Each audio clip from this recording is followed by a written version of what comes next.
जानकारी बता दी कि आयताकार ठोस क्या होता है, उसके बाद घन और दोनों के बारे में स्पेशल जितने भी रिजल्ट होते हैं वो सब सीख लिए। उससे संबंधित दो एक सवालों को लगा लिया। ठीक है, अब जो है उसी में एक दो क्वेश्चन और कराने हैं आपको।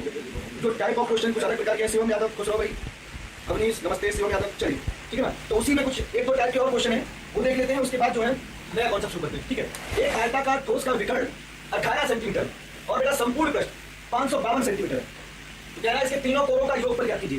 बेटा सबसे पहले मुझे ये बताओ, सबसे पहले ये बताओ आयताकार ठोस का विकर्ण, विकर्ण की लंबाई आपको हमने क्या बताई थी, बताओ बच्चों। विकर्ण की लंबाई का फार्मूला बताया हमने आपको, √a² + b² + c² बराबर, ये हम जो ठोस का विकर्ण कितना दिया गया 18 सेंटीमीटर। तो बेटा ये 18 सेंटीमीटर अगर हम वर्ग कर दें तो बेटा a² b² c², 18 का वर्ग कितना होता है 324, 18 का वर्ग कितना होता है 324। ये समीकरण नंबर 1 हो गया।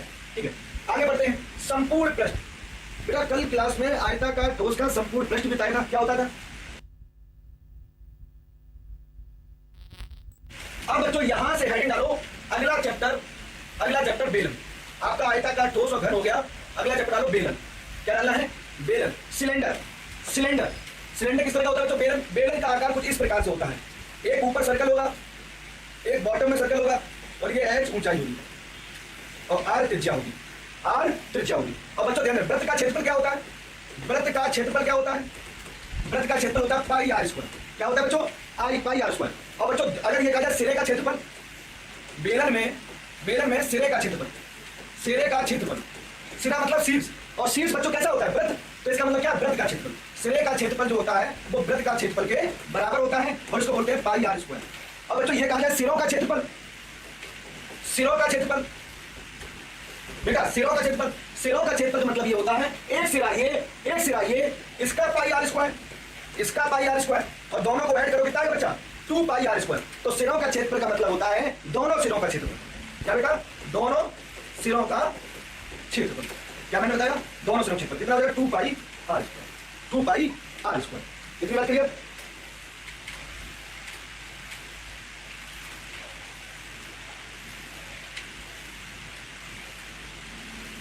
आयुष कुमार कह रहे हैं एपीजीपी दोबारा पढ़ा दीजिए। बच्चा पहले इतना हो जाने दो, है ना बेटा, लेट आयोगे तुम, अब लेट आयोगे तुम कहते ना, जो मान लो जो कल एडमिशन लेना है वो कहते सर पूरा कोर्स दोबारा पढ़ा दीजिए। इतना आसान होता है क्या, जो चीज साल भर पढ़ाई जाती है उस क्रैश कोर्स में इसको 2 महीने में खत्म कर रहे हैं, स्पीड को मेंटेन करते हुए, और तुम कहो कि दोबारा पढ़ा दो। जितना बच्चा है ये अब जो चल रहा है सीक्वेंस, ये अंत तक पूरा कवर करा दिया जाए और उसमें आप तैयारी कर लें, ये एक बहुत बड़ी जीत होगी, समझे। तो आपके हिसाब से नहीं चलते हैं, बाकी ये है कि एपीजीपी के क्वेश्चंस टेस्ट में चलते रहेंगे, वहां से सब क्वेश्चन सारा जितना रिजल्ट होता है मैं जो पढ़ाता हूँ वो सारा एक सारा टेस्ट में मिल जाता है। ठीक है, बाकी जो असाइनमेंट देते हैं पढ़ाने के बाद वो तैयार कर लो, उसमें सब पैटर्न हम ऑलरेडी समाहित कर देते हैं।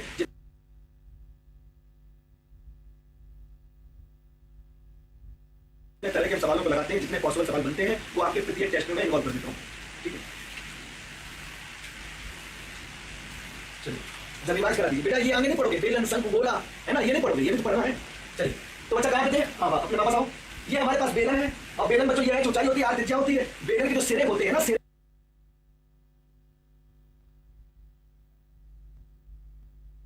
बच्चों को होते हैं क्या, वृत्त के आकार में। तो इसीलिए वृत्त का जो एरिया होता है, क्षेत्रफल होता है, बेलन के सिरे का क्षेत्रफल होता है πr²। दोनों सिरों के क्षेत्रफल कहा जाए तो πr² बराबर 2πr²। बेटा तुमसे कभी ये कहा जाए कोई तार है जो r त्रिज्या और h ऊंचाई का है, तो उसका पूछा जाए आयतन बताओ, पक्ष बताओ।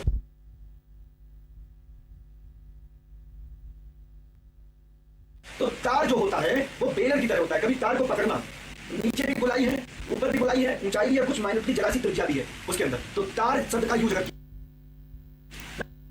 कितना आवरण दिखाई देता है उसका भाग निकालना। अब बाहरी आवरण की बात करें तो बेटा जी बाहरी आवरण हमें ये दिखाई दे रहा है, एक तो हमें वृत्त की परिधि दिखाई दे रही है, और जो वृत्त है वो जमीन से कितनी ऊंचाई पर है वो h ऊंचाई दिखाई दे रही है, बस बाहरी आवरण इतना ही है। तो बेलन का वक्र कभी भी कहा जाए छात्रों तो आप लिखोगे वृत्त की परिधि इंटू ऊंचाई। क्या कहा मैंने, वृत्त की परिधि इंटू ऊंचाई, या और सही से लिखना तो आधार की परिधि, ये चीज लिख सकते हो, आधार की परिधि इंटू ऊंचाई।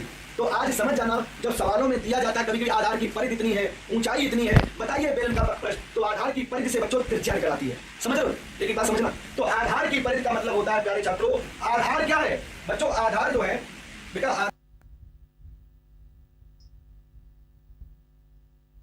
आधार जो है वो वृत्त है, और वृत्त की परिधि क्या होती है कौन बताएगा, वृत्त की परिधि वृत्त की परिधि, वृत्त की परिधि की बात करें तो वृत्त की परिधि होती है 2 पाई आर। क्या होती है? 2 पाई आर। तो आधार क्या है? वृत्त है, तो इसकी परिधि कितनी है बच्चों? 2 पाई आर इनटू ऊंचाई है। और दिस इज द, यही बच्चों बेलन का वक्र प्रश्न है। अब भूलना मत, कंफ्यूज मत होना, इन फार्मूला में आप लोग कंफ्यूज होते हैं। बेलन का वक्र प्रश्न क्या है? तो कहना सर ने बताया था कि आधार की परिधि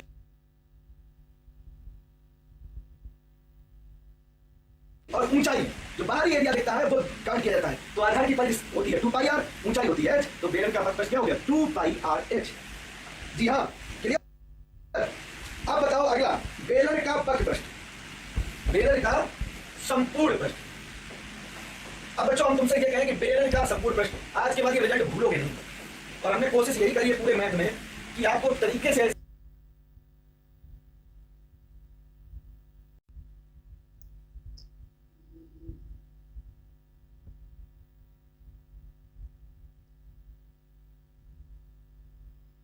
बेलन का संपूर्ण प्रश्न की बात करी जाए तो बच्चों वक्र प्रश्न,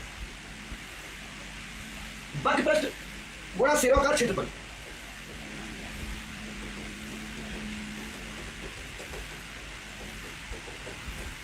बेटा संपूर्ण प्रश्न का क्या होता है? वक्र प्रश्न जब पूछ रहे थे तो वक्र प्रश्न में क्या होता है? जो आधार की परिधि और ऊंचाई।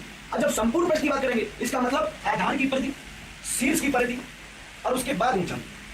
समझ रहे हो मेरी बात? आधार की परिधि, शीर्ष की परिधि और फिर ऊंचाई। इसका मतलब क्या हो गया? संपूर्ण प्रश्न। क्या हो गया? संपूर्ण प्रश्न। तो बच्चा क्या होगा? वक्र प्रश्न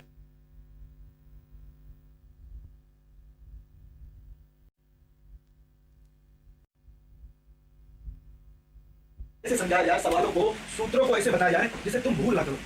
अब बेलन का अगर संपूर्ण प्रश्न की बात करी जाए, बेलन का संपूर्ण प्रश्न की बात करी जाए तो बच्चों वक्र प्रश्न, वक्र प्रश्न गुणा सिरों का क्षेत्रफल। संपूर्ण प्रश्न की बात करेंगे इसका मतलब आधार की परिधि, शीर्ष की परिधि और उसके बाद ऊंचाई। समझ रहे हो मेरी बात? आधार की परिधि, शीर्ष की परिधि और फिर ऊंचाई। इसका मतलब क्या हो गया? संपूर्ण प्रश्न। क्या हो गया? संपूर्ण प्रश्न। तो बच्चा क्या होगा? वक्र प्रश्न इनटू सिरों का क्षेत्रफल। और वक्र प्रश्न क्या होगा बच्चा? अभी वक्र प्रश्न तो पता होगा 2 pi R H, 2 pi are. तो ये हो गया बच्चा 2 पाई आर इनटू सिरों का क्षेत्रफल। बताओ अभी अभी बताया हमने कहा सिरे का क्षेत्रफल कहा जाए तो पाई आर स्क्वायर, और सिरों का बहुवचन कहा जाए सिरों का क्षेत्रफल। इसका मतलब है दोनों सिरों का क्षेत्रफल। दोनों सिरों मतलब हो गया पाई आर स्क्वायर धन पाई आर स्क्वायर बराबर 2 पाई आर स्क्वायर। तो सिरों क्षेत्रफल कितना होगा? 2 पाई आर स्क्वायर। बेटा कॉमन क्या आ रहा है? महत्व कॉमन आ रहा है 2 pi R, 2 pi R H plus. कोई दिक्कत? बताओ। अब तीसरा, अगला अगला इस पर पढ़ते बेटा, बेलन का आयतन। बेलन का, बेलन का आयतन। बेटा बेलन का आयतन क्या होगा बताओ? कौन बताएगा? बेलन का आयतन बच्चों, बेलन का आयतन, आयतन के लिए मैं क्या करना? वस्तु द्वारा, ठोस के द्वारा घेरे गए स्थान को, जो जगह घेरी जाती है वही तो आयतन होता है। ये बेलन कितनी जगह घेरा है? ये, इसका मतलब क्या हो गया बताओ? बेलन का आयतन क्या हो गया बताओ? तो बेलन का आयतन हो जाएगा बच्चों आधार का क्षेत्रफल। वक्र प्रश्न में होता है आधार की परिधि, और आयतन क्या होता है? जो जितना जगह घेरता है, जगह मतलब जो जितना एरिया कवर करता है, इसका मतलब है क्षेत्रफल। तो क्या हो जाएगा? जो आधार का क्षेत्रफल गुणा ऊंचाई में तो कवर करेगा ना, तो यहां आ जाएगा आधार का क्षेत्रफल, आधार का क्षेत्रफल, आधार का क्षेत्रफल गुणा ऊंचाई, गुणा ऊंचाई। तो आधार का क्षेत्रफल कितना है? आधार का क्षेत्रफल कितना होता है? वृत्त का क्षेत्रफल। आधार क्या है? वृत्त। तो वृत्त का क्षेत्रफल कितना होता है? पाई आर स्क्वायर एच। इतनी बात क्लियर है बच्चों? बताइए इतनी बात सब क्लियर है?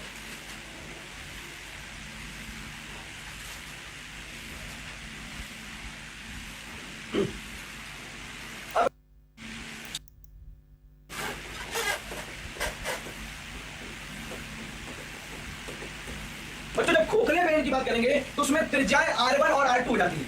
जब बच्चों खोखला बेलन होगा, जब अंदर खाली खाली होगा, तो बच्चों एक आउटर लेयर होती है, एक इंटरनल लेयर होती है। तो एक बाहरी त्रिज्या बनती है, एक आंतरिक भी त्रिज्या बनती है। तो खोखले बेलन में क्या होता है? जो R1 एक बाहरी त्रिज्या, खोखले बेलन में बच्चों 2 त्रिज्या हो जाती है, बाहरी त्रिज्या और आंतरिक त्रिज्या, बाहरी त्रिज्या और आंतरिक त्रिज्या। तो खोखले बेलन का बच्चों बेलन का आयतन क्या होता है? अभी भी बताया था पाई आर स्क्वायर, आधार का क्षेत्रफल इनटू ऊंचाई। तो खोखले बेलन का क्या हो जाएगा? खोखले बेलन में त्रिज्या 2 हो गई, एक R1 हो गई और एक बेटा R2 हो गई। तो बेटा क्या करेंगे? Pi R1 square minus R2 square into H, pi R1 square minus R2 square into H. ठीक है ना? इतनी बात क्लियर? ये हो गया खोखले बेलन का आयतन। अब खोखले बेलन का आयतन हो गया। अब हम बात करते हैं खोखले बेलन का वक्र प्रश्न। खोखले बेलन का वक्र प्रश्न। ये क्या हो जाएगा बच्चों, बेलन का वक्र प्रश्न क्या होता है 2 पाई RH, मतलब आधार की परिधि इंटू ऊंचाई, ये होता ना। अब यहाँ क्या होगा 2 पाई R1 plus R2 into H, ये जुड़ जाते हैं R1 plus R2 into H, खोखले बेलन का वक्र प्रश्न हो गया। और संपूर्ण प्रश्न की बात हो रही, खोखले बेलन का संपूर्ण प्रश्न। अगर बच्चों संपूर्ण प्रश्न की बात करें तो ये भी लिख लो,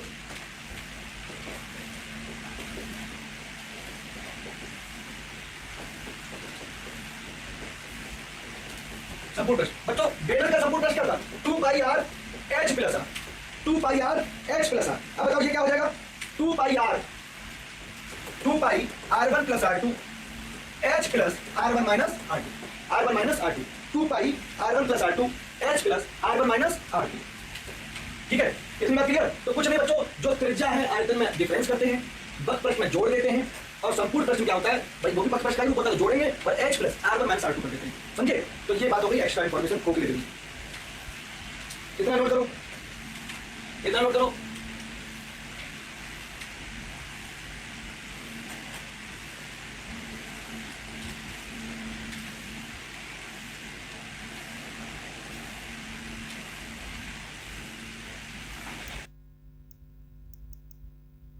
एक बेलन की ऊंचाई 10 सेंटीमीटर, एक बेलन की ऊंचाई 10 सेंटीमीटर, आधार की त्रिज्या 7 सेंटीमीटर। तो वक्र पृष्ठ व आयतन ज्ञात करो।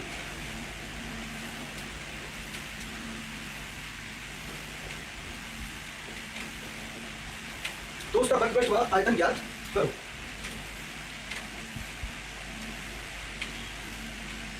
चलिए बताओ अब इसका सॉल्यूशन क्या होगा।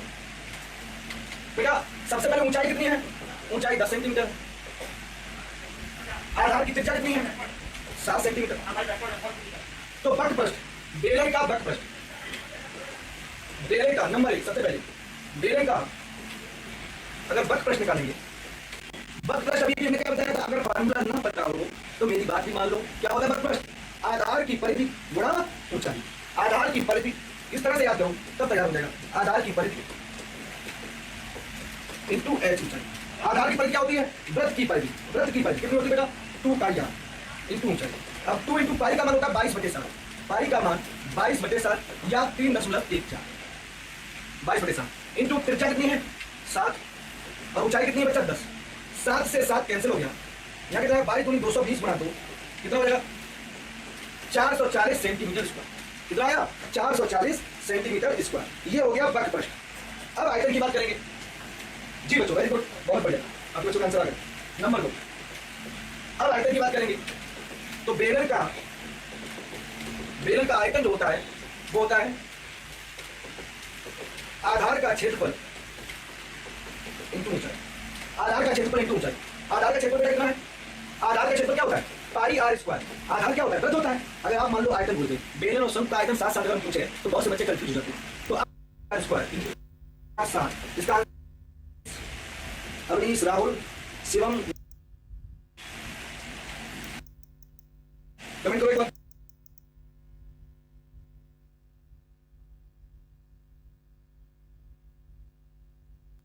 इसके आधार की परिधि 44 और ऊंचाई 20 सेंटीमीटर।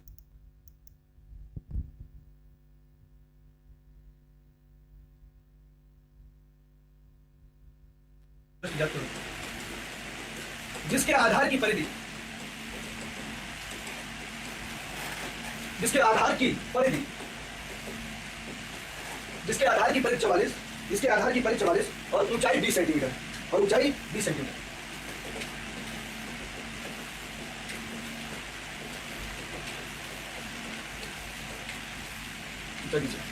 बताइए एक लंब वृत्तीय बेलन का आयतन वॉल्यूम और वक्र पृष्ठ ज्ञात करो जिसके आधार की परिधि 44 सेंटीमीटर है और ऊंचाई 20 सेंटीमीटर। बताओ सबसे पहले बच्चों क्या कह रहा है, आधार की परिधि। हमने क्या कहा था, कभी कभी त्रिज्या नहीं दी जाती है तब हम कैसे करते हैं क्वेश्चन को समझते हैं। आधार की परिधि, आधार की परिधि कितनी होगी, आधार की परिधि। बच्चों आधार क्या होगा वृत्त।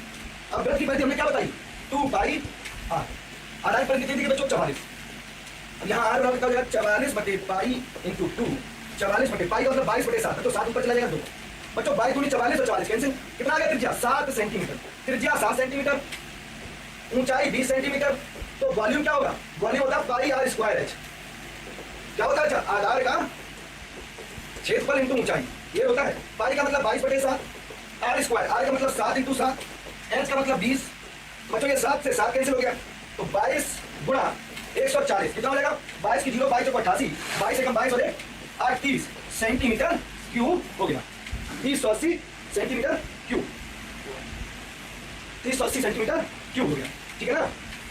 तो प्यारे बच्चों एक लंबवृत्तीय बेलन का आयतन व बंधपृष्ठ ज्ञात करना है, जिसके आधार की परिधि 44 सेंटीमीटर है और ऊंचाई 20 सेंटीमीटर है।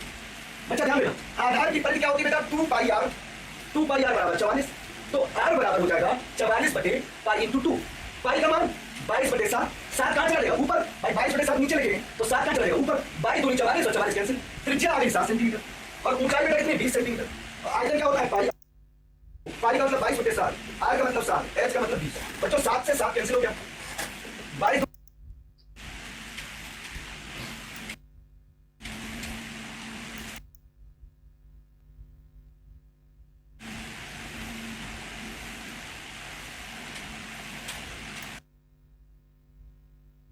किस तरह तुम्हारा पेपर है, जितना कंटेंट है उसको बहुत ध्यान से पढ़ाया जा रहा है, जिससे कि तुम्हारा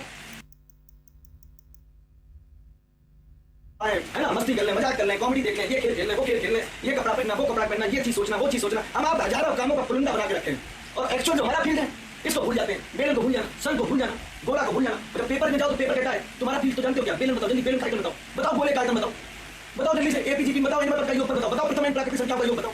हाँ जी, वो तो ये तुमसे बातें करेगा, ये तुम्हारे फील्ड की बातें थी और तुमने बिल्कुल कॉमेडी में चले गए, है ना।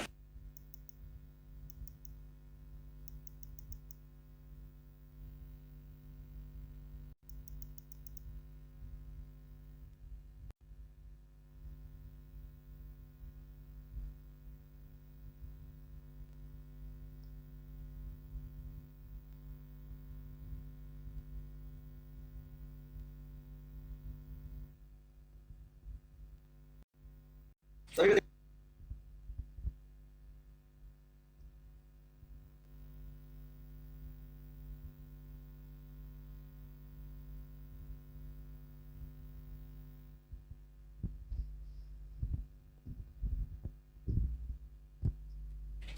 नमस्ते, नरेंद्र पाल, रुचि पटेल, रोहित कुमार, प्रदीप सिंह, अभिषेक कुमार गुप्ता, सभी को नमस्ते, सभी को गुड आफ्टरनून, सभी को राधे राधे। ठीक है, तो हम लोग जो है वर्क पावर एनर्जी फिजिक्स की कॉपी निकालिए आप लोग जल्दी से, सारे लोग फिजिक्स की कॉपी निकालें, सभी विद्यार्थी फिजिक्स की कॉपी निकालें। उसमें हमने बताया था गतिज ऊर्जा का सूत्र, आप लोगों को पता होगा गतिज ऊर्जा के बराबर होता है हाफ mv स्क्वायर। गतिज ऊर्जा का फार्मूला होता है हाफ mv स्क्वायर, या गतिज ऊर्जा के बराबर होता है p स्क्वायर बटे 2m, p स्क्वायर बटे 2m। ठीक है, गतिज ऊर्जा के बराबर क्या हो जाएगा p स्क्वायर अपॉन 2m, या गतिज ऊर्जा के बराबर हाफ mv स्क्वायर हो जाएगा। ये गतिज ऊर्जा के सूत्र है। ठीक है, अब इसी तरीके से स्थितिज ऊर्जा, स्थितिज ऊर्जा मतलब किसी वस्तु में उसकी स्थिति के कारण से जो ऊर्जा होती है उसको स्थितिज ऊर्जा कहते हैं। किसी वस्तु में उसकी पोजीशन की वजह से जो एनर्जी होती है उसको स्थितिज ऊर्जा कहते हैं। पोटेंशियल एनर्जी को यू से दर्शाया जाता है ना, पोटेंशियल एनर्जी को यू से दर्शाते हैं। किसी वस्तु को पृथ्वी की सतह से यह ऊंचाई तक ले जाने में क्या होता है, गुरुत्व के विरुद्ध काम करना पड़ता है। जैसे कोई भी वस्तु है उसको पृथ्वी अपने केंद्र की ओर क्या करती है, खींचती है। कोई भी वस्तु है उसको पृथ्वी अपने केंद्र की ओर क्या करती है, आकर्षित करती है। हर वस्तु पृथ्वी द्वारा आकर्षित की जाती है। अगर किसी वस्तु को धरातल से यह ऊंचाई पर ले जाएंगे तो गुरुत्व बल के विरुद्ध कार्य करना पड़ेगा। जो कार्य करना पड़ता है वही उसमें ऊर्जा के रूप में स्टोर हो जाएगा। तो गुरुत्वीय स्थितिज ऊर्जा या स्थितिज ऊर्जा U बराबर होता है mgh। U बराबर क्या होता है, mgh होता है। स्थितिज ऊर्जा का सूत्र याद रखिएगा, U बराबर mgh। ठीक है, गुड आफ्टरनून मुकीम हुसैन, शिवम कुमार, U बराबर mgh, वेरी गुड। m का मतलब वस्तु का द्रव्यमान, g का मतलब गुरुत्वीय त्वरण, h का मतलब ऊंचाई, कितनी ऊंचाई पर ले जा रहे हो। U बराबर mgh होता है। U बराबर क्या होता है, mgh, ये पोटेंशियल एनर्जी है। और अगर यांत्रिक ऊर्जा की बात किया जाए, यांत्रिक ऊर्जा या कुल ऊर्जा, यांत्रिक ऊर्जा, यांत्रिक ऊर्जा या कुल ऊर्जा, यांत्रिक ऊर्जा या कुल ऊर्जा, यांत्रिक ऊर्जा या कुल ऊर्जा की बात करें तो क्या हो जाएगा, E बराबर कुल ऊर्जा, E बराबर होता K प्लस U, U बराबर E बराबर होता K प्लस U। गतिज ऊर्जा प्लस स्थितिज ऊर्जा, गतिज और स्थितिज ऊर्जाओं के योग को यांत्रिक ऊर्जा कहते हैं। गतिज एवं स्थितिज ऊर्जाओं के योग को कुल ऊर्जा कहते हैं। E बराबर K प्लस U होता है, K प्लस U। गतिज ऊर्जा प्लस स्थितिज ऊर्जा दोनों का योग कुल ऊर्जा होता है E। E बराबर क्या हो जाएगा, K प्लस U। यांत्रिक ऊर्जा या कुल ऊर्जा E बराबर K प्लस U होता है। ठीक है, कुल ऊर्जा नियत रहता है, ध्यान रखना, कुल ऊर्जा नियत रहती है। ऊर्जा को ना तो उत्पन्न किया जा सकता है ना ही नष्ट किया जा सकता है, इसे केवल एक रूप से दूसरे रूप में बदला जा सकता है। इसे ऊर्जा संरक्षण का सिद्धांत कहते हैं। ऊर्जा संरक्षण, ऊर्जा संरक्षण का सिद्धांत, ऊर्जा संरक्षण का सिद्धांत, ऊर्जा संरक्षण का सिद्धांत, law of conservation of energy. ऊर्जा को ना तो उत्पन्न किया जा सकता है, लिखो, ऊर्जा को ना तो उत्पन्न किया जा सकता है, ऊर्जा को ना तो उत्पन्न किया जा सकता है और ना ही नष्ट किया जा सकता है, ना ही नष्ट किया जा सकता है, ना ही नष्ट किया जा सकता है। केवल इसे एक रूप से दूसरे रूप में बदला जा सकता है, बदला जा सकता है। केवल इसे एक रूप से दूसरे रूप में बदला जा सकता है। ऊर्जा को ना तो उत्पन्न किया जा सकता है ना ही नष्ट किया जा सकता है, इसे केवल एक रूप से दूसरे रूप में बदला जा सकता है। इसे ऊर्जा संरक्षण का सिद्धांत कहते हैं। ये law of conservation of energy है। ऊर्जा ना तो उत्पन्न हो सकती है ना तो ऊर्जा नष्ट हो सकती है, केवल ऊर्जा एक रूप से दूसरे रूप में बदल सकती है। ठीक है, ऊर्जा संरक्षण का नियम। ठीक है, इतनी बात सबको समझ में आ गया होगा यहां तक। इसका मतलब यह है, कुल ऊर्जा नियत रहती है, कुल ऊर्जा नियत, कुल ऊर्जा क्या रहती है? नियत रहती है। कुल ऊर्जा का मतलब ई का मान नियत रहेगा, कुल ऊर्जा नियत रहेगी। और ई का मतलब है गतिज ऊर्जा प्लस स्थितिज ऊर्जा, इन दोनों ऊर्जाओं का योग नियत रहेगा। गतिज ऊर्जा और स्थितिज ऊर्जा का योग नियत रहेगा।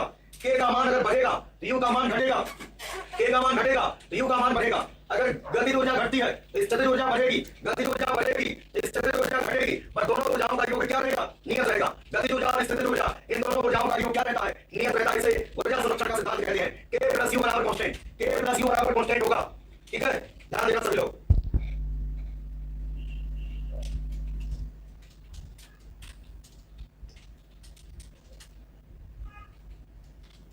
ठीक है, यहां तक क्लियर है सभी को? ठीक है, तो के प्लस यू बराबर कांस्टेंट हो जाएगा।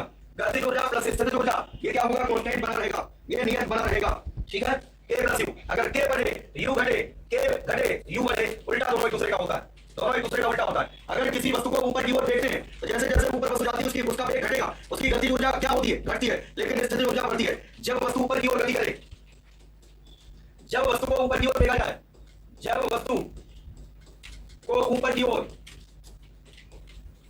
ऊपर की ओर, ऊपर की ओर फेंका जाए, तो अगर वस्तु को ऊपर की ओर फेंका जाए, ऊपर जाते समय गतिज ऊर्जा घटती है। गतिज ऊर्जा क्या होगी? गतिज ऊर्जा घटती है, गतिज ऊर्जा घटती है और स्थितिज ऊर्जा बढ़ती है। जैसे जैसे वस्तु ऊंचाई पर जाएगी वैसे वैसे स्थितिज ऊर्जा बढ़ेगी। स्थितिज ऊर्जा बढ़ती है, स्थितिज ऊर्जा बढ़ती है, ध्यान देना। पोटेंशियल एनर्जी इंक्रीज होती है, जैसे जैसे ऊंचाई बढ़ेगी वस्तु ऊपर जाएगी तो पोटेंशियल एनर्जी का सूत्र होता है यू बराबर mgh। स्थितिज ऊर्जा यू बराबर क्या होता है? ये mgh होता है। जैसे जैसे ऊंचाई बढ़ेगी स्थितिज ऊर्जा का मान बढ़ेगा। जब किसी वस्तु को ऊपर की ओर फेंकेंगे तो ऊपर जैसे जैसे ऊंचाई पर जाएगी स्थितिज ऊर्जा का मान बढ़ेगा, लेकिन जब स्थितिज ऊर्जा बढ़ेगा तो गतिज ऊर्जा क्या होगा? घटेगा। और कुल ऊर्जा की बात करें, ऊपर जाते समय कुल ऊर्जा नियत रहेगी, कुल ऊर्जा अचल रहेगी, ना तो घटेगी ना तो बढ़ेगी। कुल ऊर्जा नियत रहती है। जब वस्तु को ऊपर की ओर फेंका जाता है तो गतिज ऊर्जा का मान घटने लगता है, स्थितिज ऊर्जा का मान बढ़ने लगता है और कुल ऊर्जा नियत बनी रहती है। कुल ऊर्जा नियत बनी रहती है। ठीक है, ऊपर जाते समय ऊंचाई बढ़ती है, जैसे जैसे वस्तु पृथ्वी की सतह से ऊंचाई पर जाएगी वैसे वैसे स्थितिज ऊर्जा का मान बढ़ता जाएगा। ठीक है, बढ़ता जाएगा, इतनी बात सबको पता होना चाहिए। अब इसके बाद जैसे किसी वस्तु को, जब किसी वस्तु को किसी ऊंचाई से छोड़ दिया जाए, जब किसी वस्तु को किसी ऊंचाई से छोड़ दिया जाए, किसी ऊंचाई से, किसी ऊंचाई से छोड़ दिया जाए, किसी ऊंचाई से छोड़ दिया जाए, तो अगर किसी वस्तु को किसी ऊंचाई से छोड़ दिया जाए तो वस्तु जब नीचे आएगी ऊंचाई उसकी घटती जाएगी, स्थितिज ऊर्जा घटेगी, लेकिन वेग बढ़ता जाता नीचे आते समय तो गतिज ऊर्जा बढ़ेगी। तो नीचे आते समय क्या होगा? स्थितिज ऊर्जा घटती है, स्थितिज ऊर्जा, स्थितिज ऊर्जा घटती है, पोटेंशियल एनर्जी घटती है और गतिज ऊर्जा, गतिज वाली ऊर्जा नीचे आते समय गतिज ऊर्जा बढ़ती है, गतिज ऊर्जा बढ़ती है, स्थितिज ऊर्जा घटती है और गतिज ऊर्जा बढ़ती है। नीचे आते समय, नीचे आते समय स्थितिज ऊर्जा घटेगी और गतिज ऊर्जा बढ़ेगी। ठीक है, इतनी बात सबको समझ में आ गया होगा? ठीक है, क्लियर है सभी को? ठीक है, गुड आफ्टरनून सभी को। हिमांशु पांडे, काफी देर के बाद देख रहे हो, स्थितिज ऊर्जा घटती है, गतिज ऊर्जा बढ़ती है, इतना आप लोगों को ध्यान रखना। लेकिन कुल ऊर्जा नियत रहती है। कुल ऊर्जा हमेशा नियत रहेगी। ऊपर जाते समय भी कुल ऊर्जा नियत रहेगी, नीचे आते समय भी कुल ऊर्जा नियत रहती है। कुल ऊर्जा के मान में कोई बदलाव नहीं आता है। ऊपर जाते समय स्थितिज ऊर्जा बढ़ती है, गतिज ऊर्जा घटती है ना। नीचे आते समय क्या होता है, गतिज ऊर्जा का मान बढ़ेगा, स्थितिज ऊर्जा का मान घटेगा, लेकिन कुल ऊर्जा का मान क्या होगा, नियत रहेगा। ठीक है। अब जैसे मान लो सरल दोलक की बात करें, सरल दोलक की बात करेंगे। सरल दोलक है, सरल दोलक का ये गोलक है, इसको माध्य स्थिति कहते हैं। माध्य स्थिति से जब इसको थोड़ा सा खींच करके जब छोड़ेंगे तो ये सरल आवर्त गति होने लगती है। ये कौन सी गति होती है, सरल आवर्त गति। सरल लोलक की गति सरल आवर्त गति होती है। सरल लोलक की गति, ये जो सरल लोलक की गति होती है वो सरल आवर्त गति होती है। सरल लोलक की गति कैसी गति होती है, सरल आवर्त गति होती है। सिंपल हार्मोनिक मोशन होता है, सिंपल हार्मोनिक मोशन। तो देखो जैसे जैसे वस्तु ठीक है नीचे की ओर उतरेगी ऊंचाई घटेगी। अभी देखो ये वस्तु ऊंचाई पर है, अगर हम इसको धरातल माने तो ये वस्तु ऊंचाई पर है, ऊंचाई पर स्थितिज ऊर्जा ज्यादा है। और जैसे जैसे नीचे आएगी ऊंचाई घटेगी, स्थितिज ऊर्जा घटेगी, लेकिन गतिज ऊर्जा बढ़ेगी। नीचे आते समय इसकी स्थितिज ऊर्जा घटती है और गतिज ऊर्जा बढ़ती है। माध्य स्थिति में स्थितिज ऊर्जा शून्य हो जाती है और गतिज ऊर्जा अधिकतम होती है। तो सरल आवर्त गति करते हुए सरल आवर्त गति में सिंपल हार्मोनिक मोशन की बात करें, सरल आवर्त गति में अगर माध्य स्थिति की बात करें, माध्य स्थिति में सरल आवर्त गति में अगर माध्य स्थिति में पूछा जाए, माध्य स्थिति में जब कण होगा, अगर कोई कण सरल आवर्त गति कर रहा हो और वो अपने माध्य स्थिति में पहुंचे, ध्यान देगा स्थितिज ऊर्जा क्या होती है, शून्य। कभी कभी न्यूनतम लिखा रहेगा, स्थितिज ऊर्जा न्यूनतम, स्थितिज ऊर्जा न्यूनतम, और कभी कभी शून्य लिखा रहेगा, न्यूनतम, स्थितिज ऊर्जा न्यूनतम या शून्य। और गतिज ऊर्जा माध्य स्थिति में गतिज ऊर्जा अधिकतम होती है, गतिज ऊर्जा अधिकतम होती है जब कण अपने माध्य स्थिति में पहुंचेगा। जब कण ऐसे समझो, जब वो नीचे की ओर आएगा माध्य स्थिति में, ऊंचाई घटेगी, स्थितिज ऊर्जा घटेगी, लेकिन गतिज ऊर्जा क्या होगी, बढ़ेगी। गतिज ऊर्जा सबसे ज्यादा और स्थितिज ऊर्जा न्यूनतम अथवा शून्य। ये माध्य स्थिति की बात है। और अधिकतम विस्थापन की स्थिति में बात करें, अधिकतम विस्थापन को आयाम कहते हैं। अधिकतम विस्थापन की स्थिति में, अधिकतम विस्थापन की स्थिति में, अधिकतम विस्थापन की स्थिति में, अगर अधिकतम विस्थापन की स्थिति में बात करें तो क्या होता है, स्थितिज ऊर्जा अधिकतम ऊंचाई पर। अधिकतम विस्थापन की स्थिति में स्थितिज ऊर्जा अधिकतम, स्थितिज ऊर्जा अधिकतम, स्थितिज ऊर्जा अधिकतम होती है और गतिज ऊर्जा न्यूनतम या शून्य होती है। गतिज ऊर्जा न्यूनतम या शून्य होती है, न्यूनतम या शून्य, गतिज ऊर्जा न्यूनतम या शून्य होती है, स्थितिज ऊर्जा अधिकतम होती है। तो सरल आवर्त गति में जब कण माध्य स्थिति में पहुंचेगा मीन पोजीशन में, तो स्थितिज ऊर्जा सबसे कम होगी 0 और गतिज ऊर्जा सबसे ज्यादा रहेगी अधिकतम। और जब अधिकतम विस्थापन की स्थिति में पहुंचेगा तो वहां पर स्थितिज ऊर्जा अधिकतम होगी और गतिज ऊर्जा न्यूनतम होगी, गतिज ऊर्जा न्यूनतम होगी। यहां तक सबको क्लियर हुआ कि नहीं, ये पॉइंट क्लियर हुआ कि नहीं, यहां तक बात क्लियर है। सरल गोलक है, उसके गोलक को खींच करके छोड़ दें, तो जैसे जैसे नीचे की ओर आएगा माध्य स्थिति की ओर आएगा गतिज ऊर्जा बढ़ेगी, स्थितिज ऊर्जा घटेगी। तो माध्य स्थिति में स्थितिज ऊर्जा न्यूनतम रहती है, गतिज ऊर्जा अधिकतम। जैसे जैसे ऊपर जाएगा स्थितिज ऊर्जा बढ़ती जाएगी। अधिकतम विस्थापन की स्थिति में स्थितिज ऊर्जा अधिकतम हो जाएगी और गतिज ऊर्जा न्यूनतम यानी शून्य हो जाएगी, गतिज ऊर्जा न्यूनतम यानी शून्य हो जाएगी। ये पॉइंट आपको पता होना चाहिए, मोस्ट इंपोर्टेंट है। सरल आवर्त गति की बात कर रहे हैं, ठीक है, सरल आवर्त गति की बात की जा रही है यहाँ पर। और सरल आवर्त गति में अगर वेग की बात पूछा जाए, सरल आवर्त गति में वेग, सरल आवर्त गति में वेग की बात करें, आवर्त गति में वेग, सरल आवर्त गति में वेग, वेलोसिटी इन एक्सेलेरेशन क्या होता है कि जब कण अपने माध्य स्थिति में आता है तो गतिज ऊर्जा उसकी अधिकतम होती है। माध्य स्थिति में गतिज ऊर्जा अधिकतम, तो माध्य स्थिति में वेग अधिकतम होता है। माध्य स्थिति में जहां पर गतिज ऊर्जा अधिकतम वहां पर वेग अधिकतम। माध्य स्थिति में वेग अधिकतम होता है।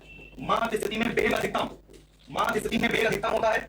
और ये भी ध्यान रखना, मेन पोजीशन में वेलोसिटी मैक्सिमम रहती है माध्य स्थिति में। और अगर अधिकतम विस्थापन की स्थिति की बात करें, अधिकतम विस्थापन में जब पहुंचेगा वस्तु, अधिकतम विस्थापन की स्थिति में, अधिकतम विस्थापन की स्थिति में, अधिकतम विस्थापन की स्थिति में वेग जो होता है वेलोसिटी वो क्या होगा, न्यूनतम और कह सकते हैं शून्य। न्यूनतम यानी शून्य होता है। अगर वेग की बात करें, पूछा जाए सरल आवर्त गति करते हुए कण का वेग कहां अधिकतम होगा, सरल आवर्त गति करते हुए कण का वेग कहां अधिकतम होगा, माध्य स्थिति में। कहां पर सरल आवर्त गति करते हुए कण का वेग कहां अधिकतम होगा, माध्य स्थिति में। वेग कहां न्यूनतम या शून्य होगा, अधिकतम विस्थापन की स्थिति में। अधिकतम विस्थापन को क्या कहते हैं, आयाम कहते हैं। अधिकतम विस्थापन को आयाम कहते हैं। नोट करते चलना सब लोग, मंगल यदुवंशी,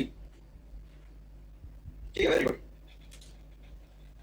ठीक है, नोट करिए सभी लोग यहाँ पर फटाफट, ठीक है। सरल आवर्त गति में किस स्थिति में वेग अधिकतम, माध्य स्थिति में। किस स्थिति में वेग न्यूनतम, अधिकतम विस्थापन की स्थिति में या आयाम की स्थिति में। आयाम की स्थिति से कहते हैं, आयाम की स्थिति कहते हैं। यहाँ तक तो सबको क्लियर हो गया होगा, ठीक है। अब त्वरण, सरल आवर्त गति में त्वरण,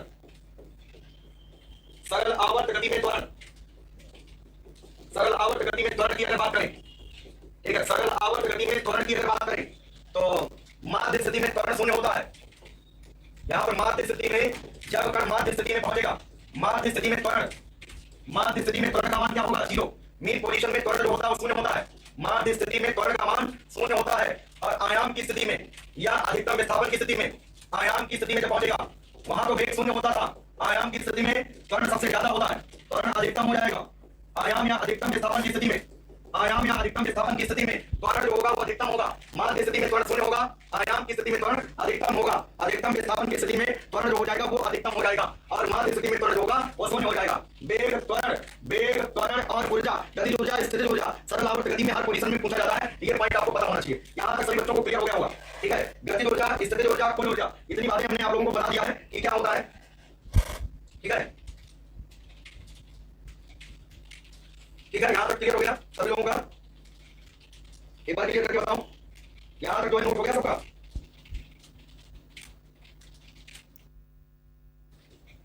जैसे जनित्र या जनरेटर या डायनमो का कार्य है, डायनमो का कार्य यांत्रिक ऊर्जा को वैद्युत ऊर्जा में बदलना, यांत्रिक ऊर्जा को वैद्युत ऊर्जा में बदलना, वैद्युत ऊर्जा में बदलना, यांत्रिक ऊर्जा को वैद्युत ऊर्जा में बदलना, ये जनरेटर का काम है। मोटर, वैद्युत मोटर का क्या कार्य है ये भी नोट कर लो। वैद्युत मोटर क्या करता है? ये जो है वैद्युत ऊर्जा को यांत्रिक ऊर्जा में बदलता है, वैद्युत ऊर्जा को यांत्रिक ऊर्जा में बदलता है, वैद्युत ऊर्जा को यांत्रिक ऊर्जा में, वैद्युत ऊर्जा को यांत्रिक ऊर्जा में बदलता है, वैद्युत ऊर्जा को यांत्रिक ऊर्जा में बदलता है। इसके बाद है प्रकाश वैद्युत सेल, प्रकाश वैद्युत सेल का काम, फोटो इलेक्ट्रिक सेल। प्रकाश वैद्युत सेल का क्या काम है? प्रकाश ऊर्जा को वैद्युत ऊर्जा में बदलना, प्रकाश ऊर्जा को वैद्युत ऊर्जा में बदलना, प्रकाश ऊर्जा को वैद्युत ऊर्जा में बदलना, प्रकाश ऊर्जा को वैद्युत ऊर्जा में बदलना, प्रकाश ऊर्जा को वैद्युत ऊर्जा में बदलने वाली युक्ति प्रकाश वैद्युत सेल है। और इसके बाद है वैद्युत रासायनिक सेल, वैद्युत रासायनिक सेल, वैद्युत रासायनिक सेल, वैद्युत रासायनिक सेल या सिंपली सेल। इसका काम है रासायनिक ऊर्जा को वैद्युत ऊर्जा में बदलना, इसका काम है रासायनिक ऊर्जा को वैद्युत ऊर्जा में बदलना, रासायनिक ऊर्जा को वैद्युत ऊर्जा में बदलना। ये सारे पॉइंट नोट कर लो।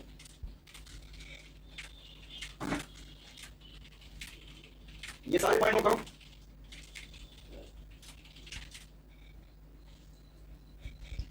ठीक है, तो डायनमो या जनित्र या जनरेटर का काम क्या है? यांत्रिक ऊर्जा को वैद्युत ऊर्जा में बदलना। ठीक, वैद्युत मोटर का क्या काम है? वैद्युत ऊर्जा को यांत्रिक ऊर्जा में बदलना। प्रकाश वैद्युत सेल, फोटो इलेक्ट्रिक सेल, प्रकाश ऊर्जा को वैद्युत ऊर्जा में बदलना। वैद्युत रासायनिक सेल या सेल, इसका काम है रासायनिक ऊर्जा को वैद्युत ऊर्जा में बदलना, रासायनिक ऊर्जा को वैद्युत ऊर्जा में बदलना। वैद्युत बल्ब, वैद्युत बल्ब, वैद्युत बल्ब का कार्य, वैद्युत बल्ब का कार्य है ये वैद्युत ऊर्जा को प्रकाश ऊर्जा में, वैद्युत ऊर्जा को प्रकाश ऊर्जा में, वैद्युत ऊर्जा को प्रकाश ऊर्जा में बदलता है, वैद्युत ऊर्जा को प्रकाश ऊर्जा में बदलता है। इसके बाद है वैद्युत हीटर का कार्य, वैद्युत हीटर, वैद्युत हीटर का कार्य, वैद्युत हीटर का क्या कार्य है? वैद्युत हीटर क्या काम करता है? वैद्युत हीटर करता है वैद्युत ऊर्जा को उष्मीय ऊर्जा में बदलता है, वैद्युत ऊर्जा को उष्मीय ऊर्जा में बदलता है, वैद्युत ऊर्जा को उष्मीय ऊर्जा में बदलता है। वैद्युत ऊर्जा को उष्मीय ऊर्जा में बदलेगा कौन? वैद्युत हीटर। ठीक है, हीटर मतलब गर्मी उत्पन्न करने वाला, गर्मी मतलब उष्मा। ठीक है, उष्मा उत्पन्न करेगा तो वैद्युत ऊर्जा को उष्मीय ऊर्जा में बदलेगा वैद्युत हीटर। वैद्युत बल्ब का काम है वैद्युत ऊर्जा को प्रकाश ऊर्जा में बदलना। ठीक है, इतनी बातें आपको नोट कर लो। ठीक है, ये हमने आप लोगों को ऊर्जा के बारे में बताया, एनर्जी क्या होती है, ऊर्जा क्या है, और ऊर्जा के विभिन्न स्वरूप हमने बता दिया था। और यांत्रिक ऊर्जा दो प्रकार की होती है, गतिज ऊर्जा और स्थितिज ऊर्जा। गतिज ऊर्जा और स्थितिज ऊर्जा 20/2 होता है, K बराबर ½ mv² भी होता है।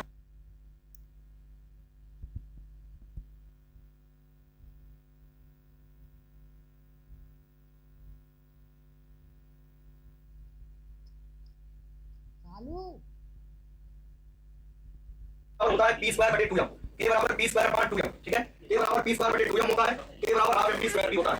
अब हम लोगों को कार्य ऊर्जा प्रमेय समझना। अभी हेडिंग है कार्य ऊर्जा प्रमेय, वर्क एनर्जी थ्योरम। कार्य ऊर्जा प्रमेय, कार्य ऊर्जा प्रमेय, इसका मतलब कार्य और ऊर्जा में संबंध होता है। जैसे मान लो कोई वस्तु है, ये यंत्रविमान की वस्तु है, इसका वेग u है, ये यंत्रविमान की वस्तु है, इसका वेग u है, और इस पर बल लगाया गया है। बल लगाने से इसका वेग बदल जाएगा, इसका अंतिम वेग मान लो v हो गया। ये बल लगाने से इसमें विस्थापन भी हुआ और इसका वेग प्रारंभिक क्या था u, अंतिम वेग क्या हो गया v। ये विस्थापन कितना हुआ यस। तो देखो यहाँ पर पहले गतिज ऊर्जा कुछ अलग थी, बाद में गतिज ऊर्जा कुछ अलग हो गई होगी, क्योंकि पहले वेग अलग है, बाद का वेग अलग है। जब वेग बदल जाएगा तो गतिज ऊर्जा बदल जाएगी। वेग प्रारंभिक u है, अंतिम वेग v है, तो बल लगाने से वेग बदल गया। वेग बदलने से ध्यान देना यहाँ पर गतिज ऊर्जा भी बदल जाएगी। पहले गतिज ऊर्जा अलग होगा कुछ, बाद की गतिज ऊर्जा कुछ अलग होगी। तो कहने का मतलब जितना यहाँ गतिज ऊर्जा में परिवर्तन आएगा, जितना पहले गतिज ऊर्जा और बाद की गतिज ऊर्जा, इन दोनों गतिज ऊर्जाओं में जितना परिवर्तन होगा वही बल द्वारा किया गया कार्य होगा, वही बल द्वारा किया गया कार्य। तो बल द्वारा किया गया कार्य गतिज ऊर्जा में परिवर्तन के बराबर होता है, बल द्वारा किया गया कार्य गतिज ऊर्जा में परिवर्तन के बराबर होता है। इसे कार्य ऊर्जा परिमेय कहते हैं। लिखो, बल द्वारा किया गया कार्य, बल द्वारा किया गया कार्य, बल द्वारा किया गया कार्य गतिज ऊर्जा में परिवर्तन के, गतिज ऊर्जा में परिवर्तन के बराबर होता है, गतिज ऊर्जा में परिवर्तन के बराबर होता है। बल द्वारा किया गया कार्य गतिज ऊर्जा में परिवर्तन के बराबर होता है। इसे कार्य ऊर्जा परिमेय कहते हैं, इसे वर्क एनर्जी थ्योरम कहते हैं। बल द्वारा किया गया कार्य गतिज ऊर्जा में परिवर्तन के बराबर होता है, अर्थात W, W का मतलब कार्य, W का मतलब कार्य, और K मतलब गतिज ऊर्जा, और डेल्टा मतलब परिवर्तन। W बराबर डेल्टा K, W का मतलब बल द्वारा किया गया कार्य, W बराबर होगा डेल्टा K, डेल्टा मतलब परिवर्तन के का मतलब गतिज ऊर्जा में परिवर्तन के समतुल्य होता है। बल द्वारा किया गया कार्य गतिज ऊर्जा में परिवर्तन के बराबर होता है, और गतिज ऊर्जा में परिवर्तन का मतलब है अंतिम गतिज ऊर्जा K2 माइनस प्रारंभिक गतिज ऊर्जा K1, K2 minus K1। W बराबर हो जाएगा डेल्टा K, W बराबर डेल्टा K, डेल्टा K का मतलब गतिज ऊर्जा में परिवर्तन, अंतिम गतिज ऊर्जा माइनस प्रारंभिक गतिज ऊर्जा K2 minus K1, delta K बराबर हो जाएगा K2 माइनस K1, अंतिम गतिज ऊर्जा माइनस प्रारंभिक गतिज ऊर्जा हो जाएगा। किया गया कार्य गतिज ऊर्जा में परिवर्तन के बराबर होता है। W बराबर हो जाएगा K2 minus K1, delta K का मतलब होता है K2 माइनस K1, ठीक है, K2 माइनस K1। अब इसमें पहला पॉइंट है, जब किसी वस्तु की गतिज ऊर्जा नियत हो, जब किसी वस्तु की गतिज ऊर्जा, जब किसी वस्तु की गतिज ऊर्जा नियत हो, नियत होने का मतलब जो पहले गतिज ऊर्जा वही बाद की गतिज ऊर्जा, K1 और K2 दोनों बराबर हो। जब किसी वस्तु की गतिज ऊर्जा नियत हो, जो पहले गतिज ऊर्जा वही बाद की गतिज ऊर्जा, इसमें से इसको घटाओगे तो 0 हो जाएगा। तो बल द्वारा कृत कार्य शून्य होता है, बल द्वारा कृत कार्य क्या होता है? शून्य होता है। बल द्वारा कोई कार्य नहीं होता है। जब कोई वस्तु नियत गतिज ऊर्जा से चले, जैसे एक समान वृत्तीय गति में गतिज ऊर्जा नियत होती है, एक समान वृत्तीय गति में चाल नियत, गतिज ऊर्जा नियत, कोणीय वेग नियत, कोणीय संवेग नियत, एक समान वृत्तीय गति में गतिज ऊर्जा नियत होती है। अब गतिज ऊर्जा नियत होने का मतलब हमने बताया था अभिकेंद्रीय बल द्वारा कोई कार्य नहीं होता, अभिकेंद्र बल द्वारा कृत कार्य शून्य होता है। और जब किसी वस्तु की गतिज ऊर्जा नियत हो तो बल द्वारा कृत कार्य क्या होगा? शून्य होगा। और दूसरा पॉइंट है, जब वस्तु बढ़ती हुई गतिज ऊर्जा से गति करे, जब वस्तु बढ़ती हुई गतिज ऊर्जा से बढ़ती हुई गतिज ऊर्जा से गतिमान हो, बढ़ती हुई गतिज ऊर्जा से गतिमान हो, तो बढ़ती हुई गतिज ऊर्जा से गतिमान होने का मतलब कि पहले गतिज ऊर्जा कहाँ जा रही हो? कितने समय बाद जाओगे? अभी तो बहुत टाइम है, 21 है, हम तो 7 बजे तक वहाँ पहुँचना होगा।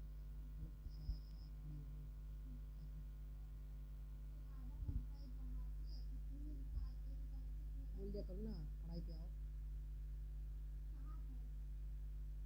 सीसी क्या करती है? घर का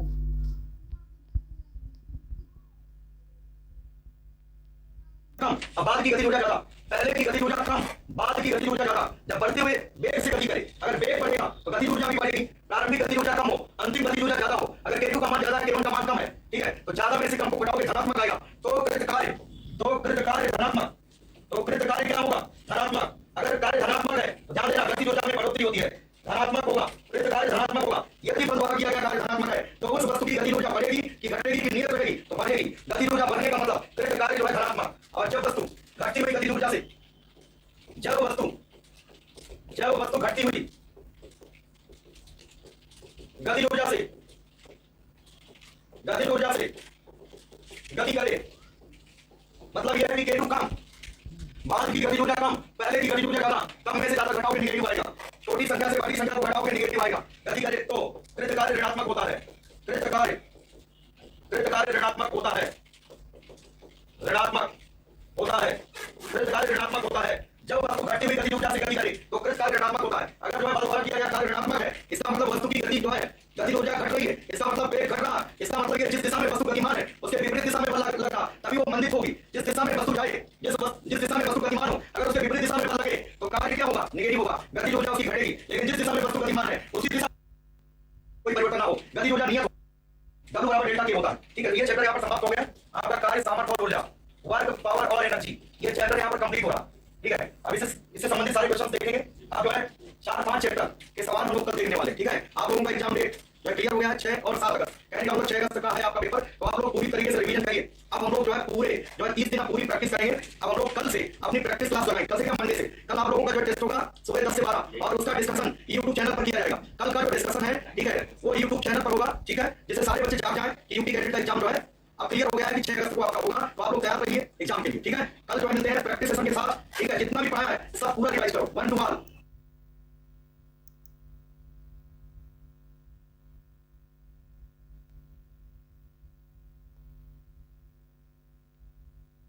अब देखिए एक बात और मोटी मोटी आप याद कर लीजिए, जो केवलिनाइट है, केवलिनाइट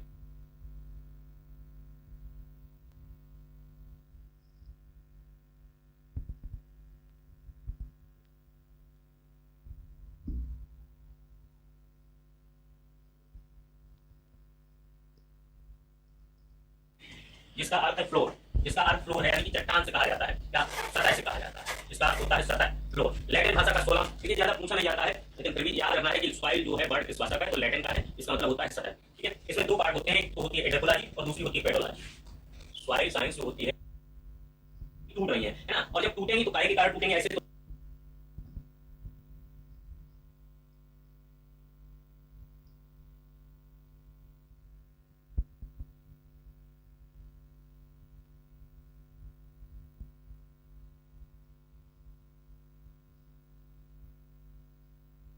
आपको बेसिक प्रोफाइल्स बताई है सॉइल की, जिसमें ओ ओरिजिन बताया है, ओशन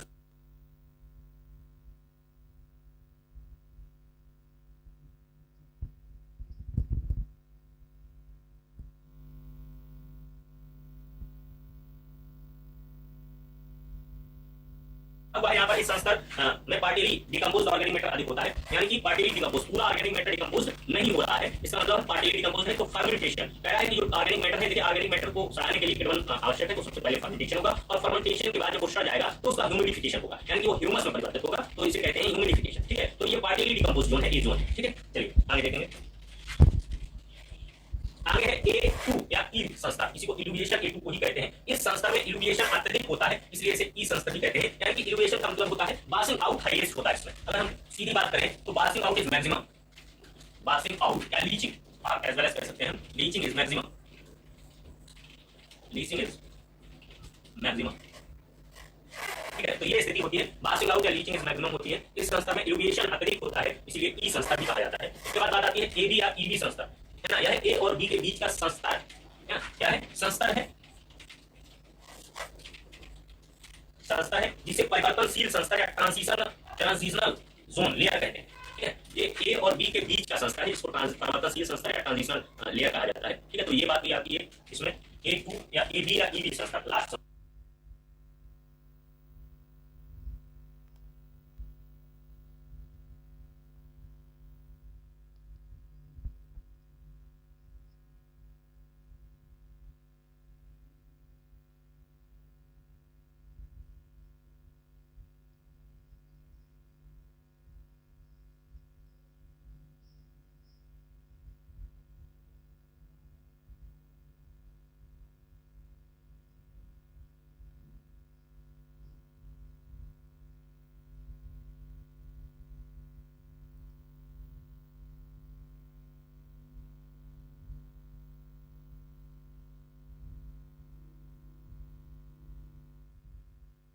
ये हो जाता है। अब बात आती है बी ओरिजिन की।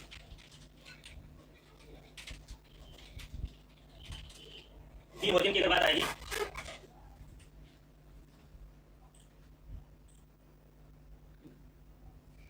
बी संस्था की अगर बात आती है विद्यार्थियों तो देखेंगे हम, यह संचयन संस्था कहलाता है, यानी कि इसमें जो होता है, अभी उसमें इल्यूमिनेशन हो रहा था, यहाँ पर होता है इल्यूमिनेशन, यहाँ पर क्या होता है, इल्यूमिनेशन, यानी कि संचयन होता है। जैसे जो ऊपर से हमारे जो भी चीजें लीक डाउन होकर आई हैं नीचे, जैसे कार्बोनेट्स आए हैं, बाइकार्बोनेट्स आए हैं, ऊपर से लीक डाउन के वजह से होकर आए हैं, तो वे यहाँ पर क्या होते हैं, संचित होते हैं, एक्युमुलेटेड होते हैं। जैसे होते हैं एक्युमुलेटेड होते हैं, तो इसी को इल्यूमिनेशन, ऊपर वाले को इल्यूमिनेशन, नीचे वाले को इल्यूमिनेशन, है ना, इल्यूमिनेशन कहलाते हैं। कहते हैं इसमें ए संस्था से निक्षारित यौगिक संचित हो जाते हैं, इस संस्था को अधोमृदा या अम्लता कहते हैं। इसी संस्था को क्या कहते हैं, और अधोमृदा या अम्लता जो होती है वो लगभग 22 सेंटीमीटर के नीचे की मृदा होती है। तो बात आपको हम बता दें, जो अधोमृदा होती है या अम्लता होती है 22 सेंटीमीटर से नीचे की मृदा होती है, 22 सेंटीमीटर से नीचे की मृदा, ठीक है। नीचे की मृदा जो होती है वो क्या कहलाती है, हमारी अधोमृदा या अम्लता या सबसॉइल इसी को कहते हैं। It is also known as subsoil,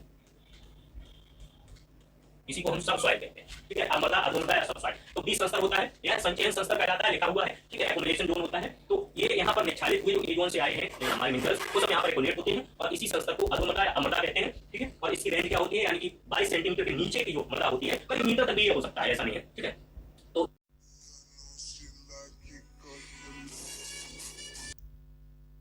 होता है वो सी होता है, सी बोलिए। इसके बाद बात आती है पृष्ठ मृदा। सरफेस मृदा कौन सी होती है? सरफेस मृदा की गहराई 15 से 22 सेंटीमीटर तक होती है, ठीक है। सरफेस मृदा की गहराई कितनी होती है? 15 से 22 सेंटीमीटर होती है। अब बात आती है देखिए बेहतरीन,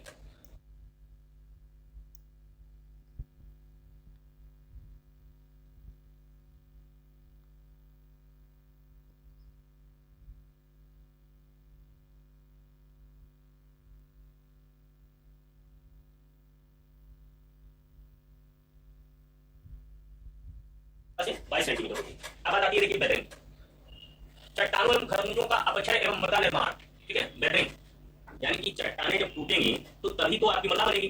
अब अपक्षय के कई कारण होते हैं, 3 कारण लेने हैं, फिजिकल, केमिकल और बायोलॉजिकल। अपक्षय का मतलब चट्टान धीरे धीरे जैसे टूटी और बेदर्द हुई। देखिए बेहतरीन ऑफ रॉक्स एक बार चित्र दिखा देते हैं तो आप जो है थोड़ा ज्यादा अच्छे से समझ पाएंगे हमें लग रहा है।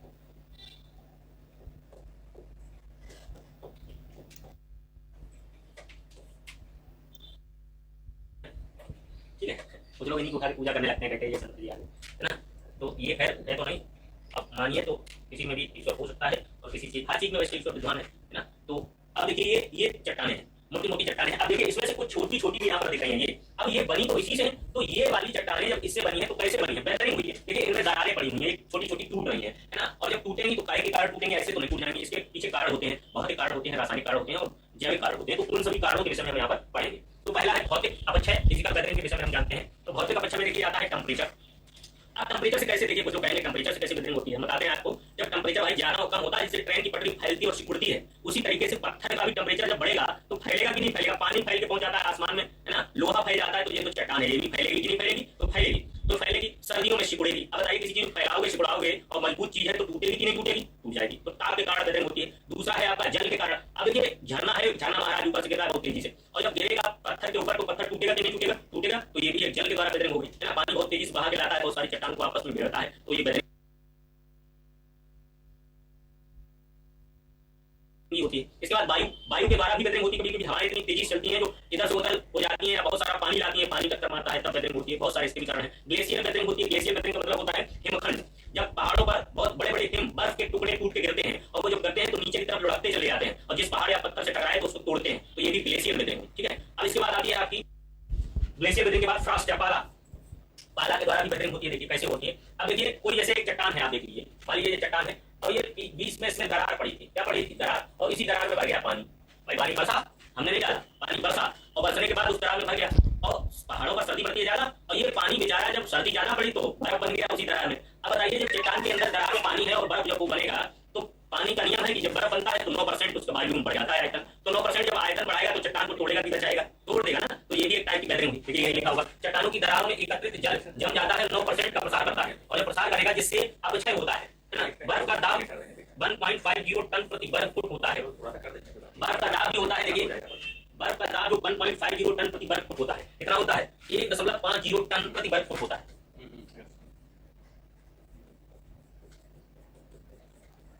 ये देखिए ये बर्फ का दाब प्रेशर है ना। आइस का प्रेशर है 1.50 वर्ग फुट प्रति टन प्रति वर्ग फुट होता है।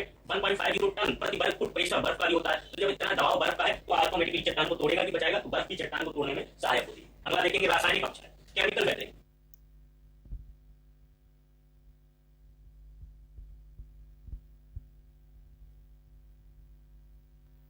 होने में सहायक होती है। अगला देखेंगे रासायनिक अपक्षय, केमिकल बेहतरीन। केमिकल बेहतरीन देखिए ये बहुत इंपॉर्टेंट है। वैसे पूछा तो नहीं जाएगा, मान लीजिए, फिर भी आप एक मोटा मोटा समझ लीजिए, हो सकता है कोई पॉइंट घुमा फिरा के पूछा जाए। अब देखिए केमिकल बेहतरीन जो होती है रासायनिक बेहतरीन, तो पहला है इसमें ऑक्सीडेशन, ऑक्सीडेशन ऑक्सीकरण। तो देखिए खनिजों के साथ ऑक्सीजन के रासायनिक संयोग को अथवा किसी यौगिक में ऑक्सीजन की मात्रा में वृद्धि को ऑक्सीकरण कहते हैं। ऑक्सीकरण नमी की उपस्थिति में अधिक सक्रिय होता है और हाइड्रेटेड ऑक्साइड यहाँ पर ऑक्साइड होगा, ऑक्साइड बनाता है, हाइड्रेटेड ऑक्साइड बनाता है। देखिए जब खनिजों के साथ ऑक्सीजन की रासायनिक क्रिया होगी तो क्या होगा? हाइड्रोक्साइड बनाएगा, है ना। और या किसी यौगिक में ऑक्सीजन की मात्रा में वृद्धि होती है तो ऑक्सीकरण कहलाता है। क्या कहलाता है? ऑक्सीकरण कहलाता है, ऑक्सीडेशन कहलाता है। ऑक्सीकरण नमी की उपस्थिति में अधिक सक्रिय होता है और हाइड्रेटेड ऑक्साइड बनाता है। ठीक है, ये ऑक्सीकरण की क्रिया है। देखिए ऑक्सीकरण जब होगा, जैसे लोहा में जब नमी की मात्रा अधिक होती है तो क्या होता है, ऑक्सीडेशन होता है, और ऑक्सीडेशन के कारण लोहा फूलता है पहले, और फूलने के बाद उसमें जंग, लोग कहते हैं जंग लग गई, और धीरे धीरे पूरा का पूरा लोहा जो है बैराड हो जाता है। तो ये केमिकल प्रोसेस है लोहा बनाने की, ऑक्सीडेशन, यानी कि लोहे के पास अगर नमी गई तो लोहा अपने आप खराब होता है, या ऑक्सीडेशन की प्रोसेस है। वही यहाँ पर है, खनिज है ना, लोहा की एक मिनरल है, तो खनिजों के साथ ऑक्सीजन के रासायनिक संयोग, ठीक है ना, ऑक्सीजन के रासायनिक संयोग को खनिजों के साथ, नमी अगर जहां पर ज्यादा होगी ऑक्सीडेशन की क्रिया वहीं पर और तेज होगी, तो हाइड्रेटेड ऑक्साइड बनाता है, जिसमें कि क्या होता है, देखिए अब सल्फाइड के सल्फेट में बदल जाने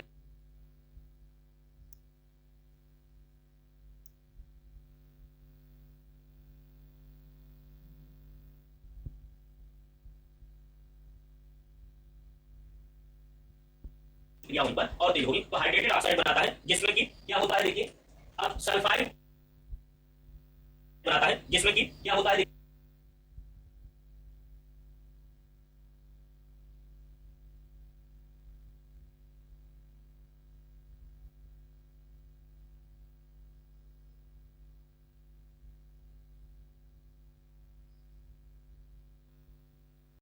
अब सल्फाइड के सल्फेट में बदल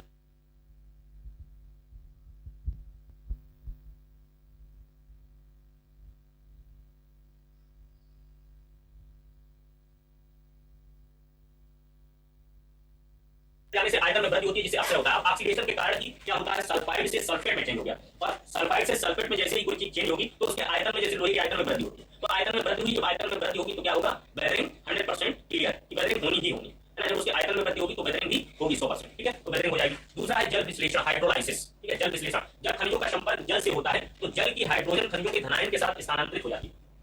देखिए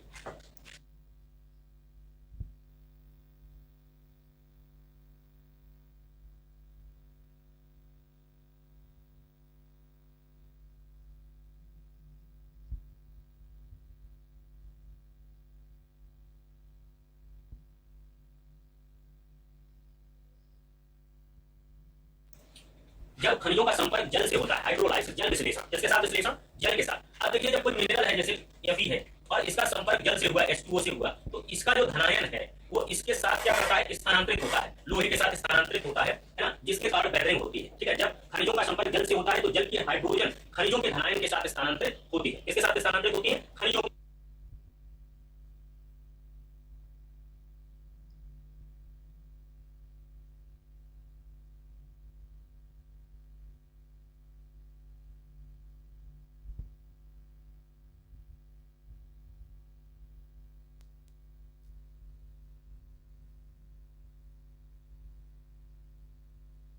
धनायन के साथ स्थानांतरित होती है। ठीक है, तो ये भी बेरिंग का कारण है। नेक्स्ट देखेंगे जल योजन, हाइड्रेशन।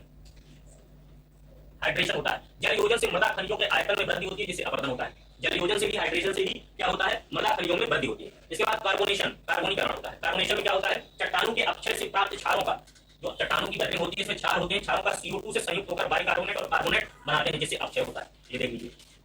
अब देखिए CO2 कभी कभी जो है SO2 के साथ क्रिया करके H2CO3 भी बना लेती है, वो भी बेरिंग में काम आता है। तो बेरिंग बहुत टाइप से होती है। कार्बोनेशन के बाद बेरिंग है, क्षारों का CO2 के साथ क्रिया करने के बाद जब क्षार है जो इसके वो CO2 से संयुक्त होकर कार्बोनेट और बाइकार्बोनेट बनाते हैं, जो कि अक्षय में यानी कि बेरिंग में सहायता करता है।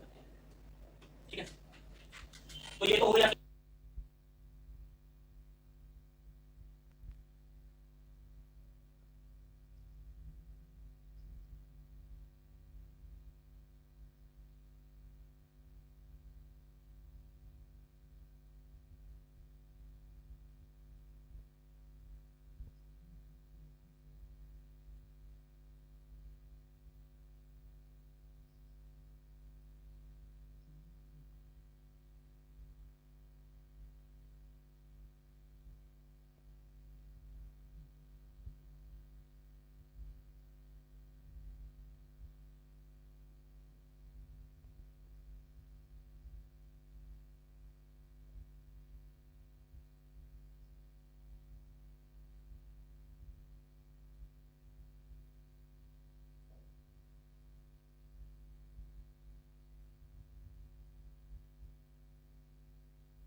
Chemical bearing.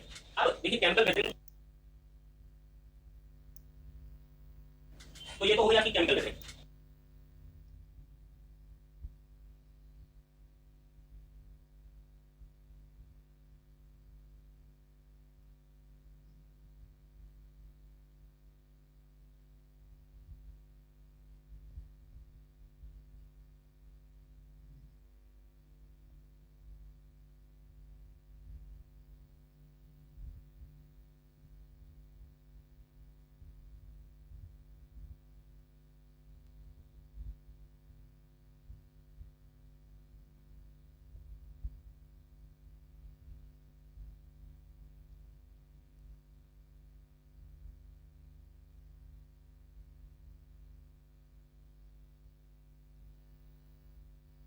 अब देखिए केमिकल वेदरिंग तो हो गई है, अब इसके बाद एक और वेदरिंग आती है बायोलॉजिकल वेदरिंग। बायोलॉजिकल वेदरिंग जो होती है जैविक अक्षय कहें जिसको हम, तो बायोलॉजिकल वेदरिंग में विद्यार्थियों अंतर ये होता है कि बायोलॉजिकल वेदरिंग जो होती है उसमें जैसे पौधा है, कोई छोटे छोटे पौधे पहाड़ों में जम जाते हैं, उनकी जड़ें प्रवेश करती हैं चट्टानों में, तो वो तोड़ती हैं, जड़ें भी प्रेशर डालती हैं चट्टान के ऊपर, तो वो भी वेदरिंग हुई। बहुत छोटे छोटे माइक्रोब्स होते हैं, शैवाल है ना, शैवालों की जड़ें भी धीरे धीरे धीरे धीरे प्रवेश करती रहती हैं, है ना। बहुत माइक्रोबैक्टीरियोमाइसीटीज होते हैं, बैक्टीरिया है, फंगस है, ये भी कुछ ना कुछ एक्टिविटी करते रहते हैं, तो ये भी वेदरिंग में सहायक होते हैं। जड़ को बहुत ज्यादा सहायक, प्लांट की जड़ मोटी से मोटी चट्टान को तोड़ देती है, ठीक है ना। तो वेदरिंग इस तरीके से जो है होती रहती है, तो ये बायोलॉजिकल वेदरिंग होगी, ठीक है। अब बात आती है जेनेटिक वर्गीकरण सॉइल का, यानी कि मृदा का जेनेटिक क्लासिफिकेशन। अब देखिए कई प्रकार के क्लासिफिकेशन आपको देखने को मिलेंगे, तो जेनेटिक क्लासिफिकेशन की बात करते हैं। थर्मोजेनिक वर्ग, है ना, थर्मोजेनिक वर्ग वो वर्ग है जहां पर गर्म क्षेत्र जहां होता है वहीं पर थर्मोजेनिक वर्ग पाया जाता है। अब देखिए इसमें लिखा हुआ है इस वर्ग की भूमि विश्व के सर्वाधिक गर्म भागों में मिलती है और इन भूमियों में खनिज सिलिकेट शीघ्र ही विघटित हो जाता है और इस वर्ग में पीले और लाल रंग की दोमट और लैटराइट भूमियां पाई जाती है, ठीक है। थर्मोजेनिक ग्रुप कहां पर है देखिए बता देते हैं, मोटा मोटा कांसेप्ट है। थर्मोजेनिक वर्ग वहां पर पाया जाता है जहां पर ट्रॉपिकल रीजन होता है, यानी कि गर्म भूमियां है। अब देखिए इसमें थर्मोजेनिक में इसने बताया रेड एंड येलो मृदा। अब देखिए रेड सॉइल इंडिया में कहां पर है? तमिलनाडु में। तमिलनाडु की क्लाइमेट कैसी है? ठंडी है, गर्म है, क्योंकि वहां के लोग बहुत काले हैं। तो साफ बात हो गई है कि थर्मोजेनिक वहां पर ऑर्गेनिक मैटर भी बहुत जल्दी डिकम्पोज हो जाता है, उसका बहुत जल्दी जो है क्या होता है, बहुत शीघ्र ही विघटित हो जाता है।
ऐसी मार्केट मृदाएं, इनकी बात हो रही थी, तो ऐसी मार्केट मृदाएं वो होती हैं जिनमें चूने की मात्रा अधिक होती है।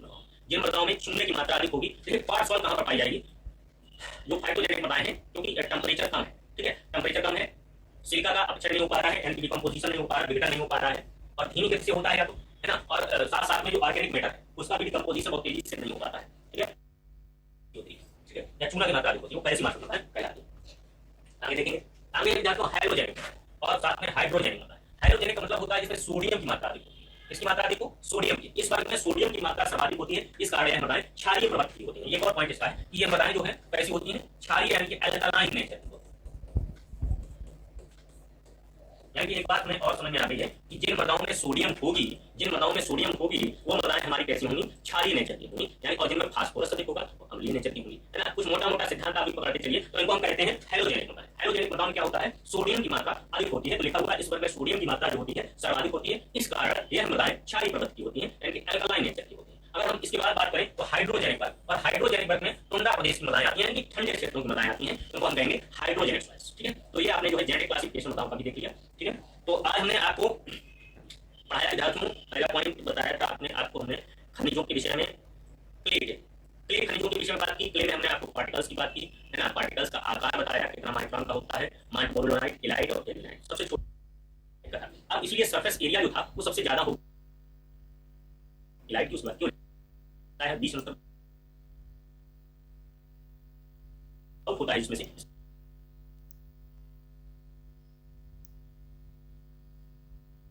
इसके बाद हमने बताया था बेदरिंग के विषय में। तो बेदरिंग आपकी 3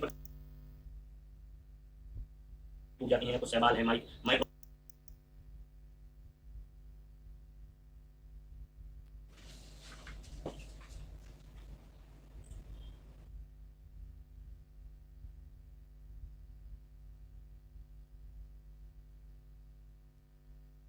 सुगरकेन क्या बोलिए गन्ना, गन्ना में पाया जाता है। पूछा गया कोशिकाओं के बारे में, गार्ड सेल के बारे में, जो डंबल जो गार्ड सेल होती है, जो रक्षक कोशिका होती है। सुगरकेन भैया कैसा मोनोकॉट, कैसा होता है मोनोकॉट, एक बीजपत्री। आपको पता है सुगरकेन कैसा होता है, जो एक बीजपत्री होता है, एक बीजपत्री पौधा होता है।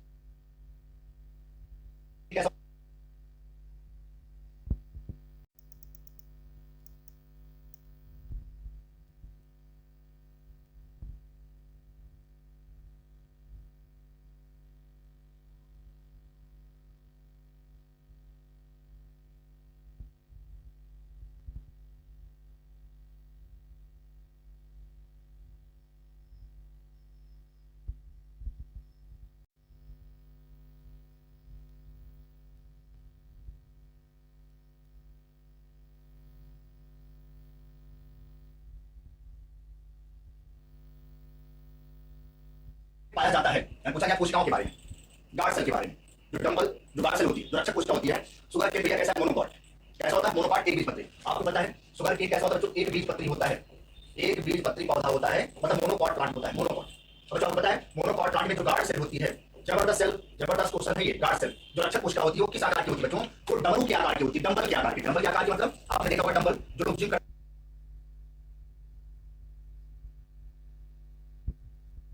हैं ऐसे करके, ऐसे डंबल होता है। इसी डंबल के आकार की संरचना होती है, इसी डंबल के जैसा, डमरू के आकार की। मतलब यहाँ लिखते हैं हम डंबल, डंबल की जैसी संरचना पाई जाती है सुगरकेन या एक बीजपत्री पौधे। यहाँ पे सुगरकेन दे दिया है, अगली बार उसका घास दे दे, घास दे दे।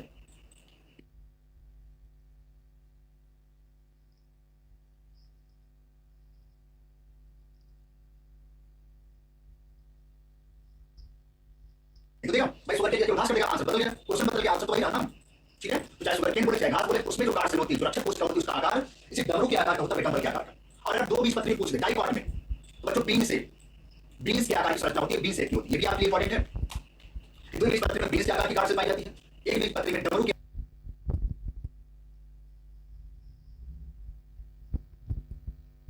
आकार की या डंबल आकार की रक्षक कोशिकाएं पाई जाती हैं। जबरदस्त सवाल आपके लिए। चलो भाई यहाँ पे आप पहला आंसर, पहला क्वेश्चन जबरदस्त सवाल है। ठीक भाई, तो सुगरकेन में पाई जाती है, डंबल आकार रक्षक कोशिकाएं पाई जाती हैं। चलो दूसरा सवाल देखते हैं क्या है नेक्स्ट।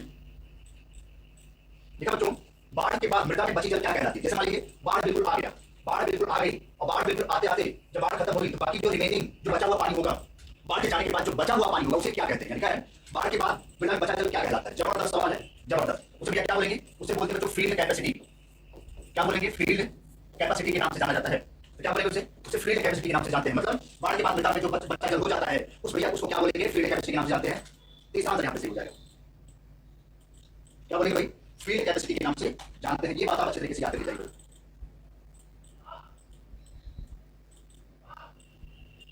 ठीक भाई, तो आंसर नोट कर ले सारे बच्चों बिल्कुल अच्छे तरीके से। फील्ड कैपेसिटी के नाम से जाना जाता है।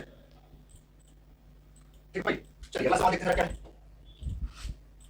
देखा बच्चों, पौधों की स्वस्थ तथा अच्छी उत्तम वृद्धि के लिए मृदा कौन सी होती है। इसका आंसर आप लोग जल्दी से दीजिए, फटाफट फास्ट, जल्दी से बताइए क्या होगा इसका आंसर। देखा, पौधों की स्वस्थ तथा अच्छी उत्तम वृद्धि के लिए कौन सी मिट्टी पाई जाती है, कौन सी मिट्टी होती है। सैंडी सॉइल बिल्कुल गलत है, क्ले सॉइल बिल्कुल गलत है, लोमी सॉइल भैया सबसे अच्छी मिट्टी मानी जाती है किसी पौधे की ग्रोथ या वृद्धि के लिए। तो जो लोमी सॉइल होती है सबसे बेस्ट सॉइल, सबसे अच्छी सॉइल, सबसे अच्छी मृदा मानी जाती है। इसमें किसी पौधे की वृद्धि या ग्रोथ हो सकती है अच्छे तरीके से। तीसरा आंसर यहाँ पे, दूसरा आंसर यहाँ पे हो जाएगा लोम। क्या होगा भाई, लोमी सॉइल के नाम से जाना जाता है। क्या बोलेंगे भाई, पौधों की स्वस्थ तथा अच्छी उत्तम वृद्धि के लिए मृदा लोमी सॉइल कहलाती है। चलिए बस बात देखते हैं क्या लिखा है। लीचिंग के पश्चात, लिखा है लीचिंग के पश्चात निर्मित होने वाली मृदा एल्यूमिनियम और आयरन की धनी होती है। लिखा है लीचिंग के पश्चात निर्मित होने वाली मृदा एल्यूमिनियम और आयरन की धनी होती है। वह मिट्टी क्या कहलाती है। जबरदस्त सवाल है, जल्दी से बताएं वो मिट्टी क्या कहलाएगी। लिखा है लीचिंग के पश्चात निर्मित होने वाली मृदा जिस मिट्टी में एल्यूमिनियम और आयरन सबसे ज्यादा मात्रा में पाया जाता है, वो उसको क्या कहा जाएगा, उसे लैटेराइट सॉइल के नाम से जाना जाता है। क्या बोलेंगे, लैटेराइट सॉइल, लैटेराइट सॉइल के नाम से जाना जाता है। लैटेराइट सॉइल, यहाँ पे आपका आंसर क्या हो जाएगा, तीसरा वाला आंसर आपका सही हो जाएगा, थर्ड वाला आंसर आपका सही हो जाएगा। लैटेराइट सॉइल में एल्यूमिनियम और आयरन की मात्रा बहुत ज्यादा मात्रा में पाई जाती है। तो लीची के पश्चात निर्मित होने वाली मृदा एल्यूमिनियम और आयरन की मात्रा सबसे ज्यादा होती है। ठीक है भाई, चलो अगला सवाल है। देखा कोशिका के द्वारा आयन के सक्रिय परिवहन में आवश्यकता होती है। अब ऐसे सवाल आप बिल्कुल जबरदस्त तरीके से कर सकते हो तो अच्छे तरीके से। देखिए यहाँ पे किसी भी चीज का ट्रांसपोर्ट हो रहा है, परिवहन हो रहा है और उसमें एनर्जी की जरूरत पड़ती है, ठीक है, कोशिका के द्वारा आयन के सक्रिय परिवहन मतलब एक्टिव ट्रांसपोर्ट। क्या बोले बच्चा? एक्टिव ट्रांसपोर्ट बोलते हैं, यहाँ पे एक्टिव ट्रांसपोर्ट बोला जाता है। बात देखो ध्यान से, एक्टिव ट्रांसपोर्ट बच्चों, एक्टिव ट्रांसपोर्ट में हमेशा एटीपी वाली एनर्जी लगती है, हमेशा एटीपी ऊर्जा यहाँ पर लगती है एक्टिव ट्रांसपोर्ट में। जो बात बोल रहा हूँ ध्यान समझ लीजिएगा, निष्क्रिय परिवहन में पैसिव ट्रांसपोर्ट में ऊर्जा नहीं लगती है।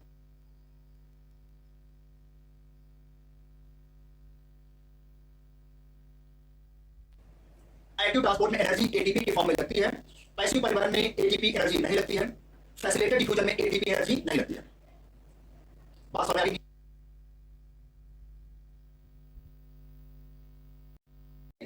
ये बात समझ ले भाई, यहाँ लिखा है जो सक्रिय परिवहन होते हैं एक्टिव ट्रांसपोर्ट उसमें हमेशा एटीपी लगता है, और अगर यहीं पे लिख देता निष्क्रिय परिवहन पैसिव ट्रांसपोर्ट तो वहां पर कोई भी एनर्जी नहीं लगती, कोई भी एनर्जी नहीं लगती।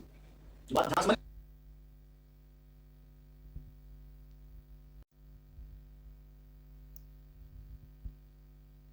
सर यही संस्था होता है।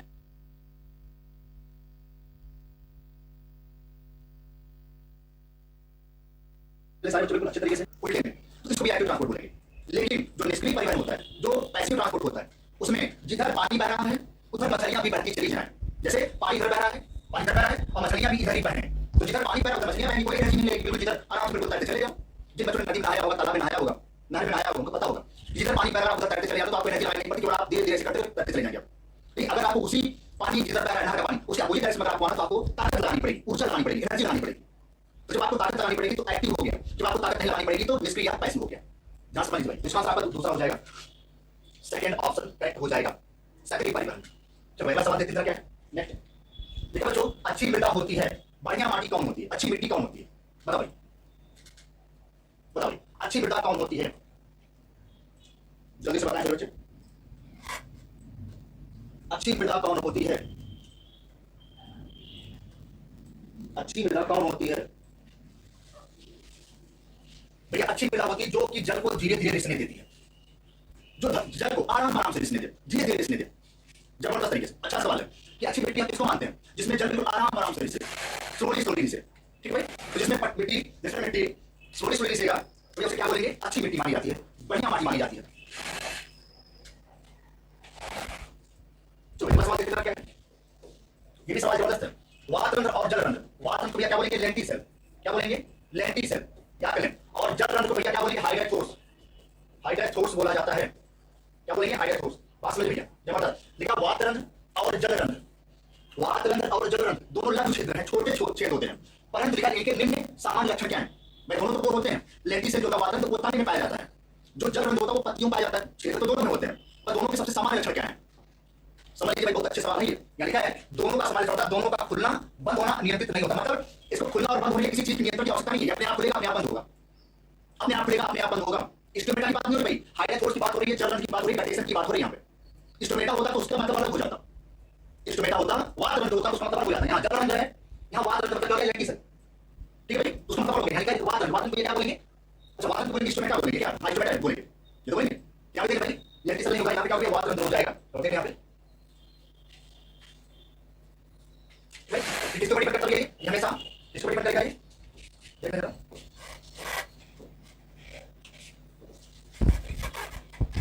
ठीक है, ठीक है। चलो यहाँ पे आंसर क्या हो जाएगा आपका? पहला हो जाएगा, पहला वाला।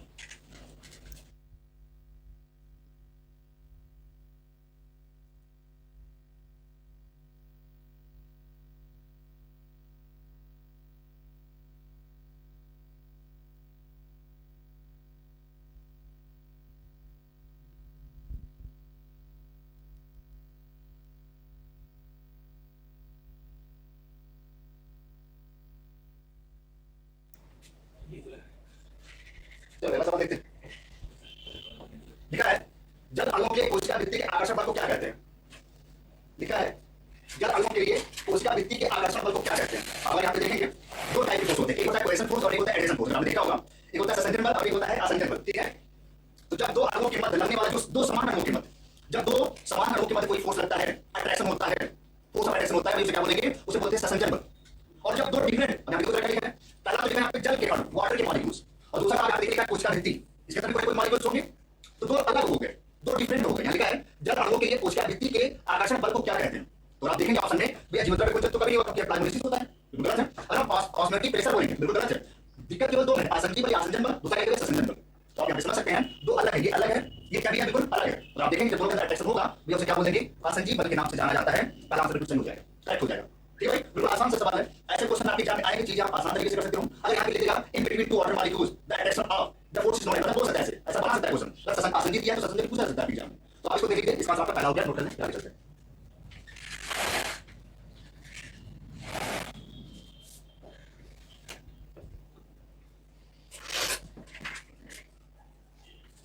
तो एग्जाम का आंसर पहला हो गया। अगला सवाल देखते हैं क्या है, लिखा है निम्न में से कौन अणु के परिवहन में सहायता नहीं करता। जबरदस्त सवाल है, जबरदस्त सवाल। यहाँ लिखा है कौन सा ऐसा अणु के परिवहन में सहायता नहीं करता है। In which of the following molecule can not be transported, help in transported. कौन ऐसा होता है जो परिवहन में हेल्प नहीं करता, लिखा है बिल्कुल कौन अणु के परिवहन में सहायता नहीं करता। बच्चों विसरण 100% करता है, परासरण बिल्कुल करता है, सक्रिय स्थानांतरण बिल्कुल करता है। कौन नहीं करता भैया, तो सरफेस टेंशन, पृष्ठ तनाव कभी भी किसी भी चीज के परिवहन में मदद नहीं करता है। ऐसे सवाल आपके एग्जाम में आने वाले हैं, प्रिपेयर हो जाइए, तैयार हो जाइए, दिमाग का लेवल बढ़ा के चलिए, प्रिपेयर हो जाइए। पृष्ठ तनाव, तो यहाँ पे आपका तीसरा आंसर हो जाएगा। तो अगला सवाल देखते हैं, लिखा परासरण में विषम होता है, लिखा है परासरण जो होता है उसमें किसका विषम होता है। यहाँ पे क्वेश्चन होना चाहिए परासरण में किसका विषम होता है, बताओ परासरण में किसका विषम होता है।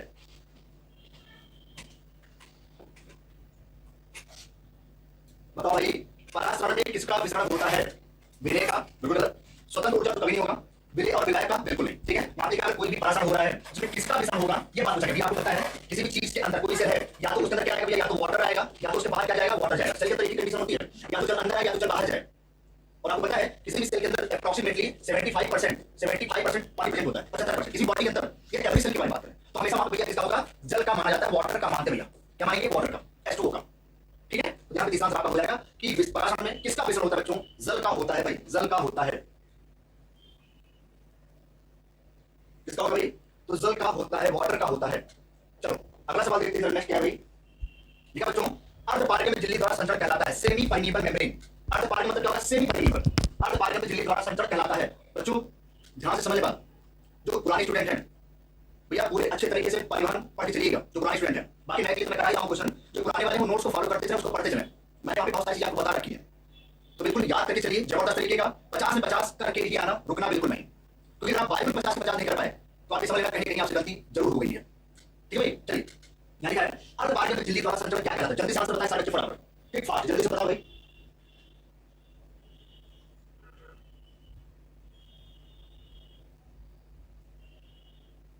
बताओ भाई क्या होगा, बताओ भाई क्या होगा, क्या होगा भाई, परासरण। क्या हो जाएगा, परासरण हो जाएगा। दूसरा आंसर आपका सही हो जाएगा। ठीक है, तो किसी भी सेमी परमिएबल से सीधे सीधे इसका डिफिनेशन याद करें। किसी भी सेमी परमिएबल मेम्ब्रेन से, किसी भी सेमी परमिएबल मेम्ब्रेन में बात करेंगे, ठीक है, देख लें धीरे धीरे जो संचरण होता है किस तरह होगा, परासरण के द्वारा हो जाता है। आसान सा सवाल है, सिंपल। चलो अगला सवाल देखते हैं, नेक्स्ट क्या है, अगला सवाल आपके सामने है।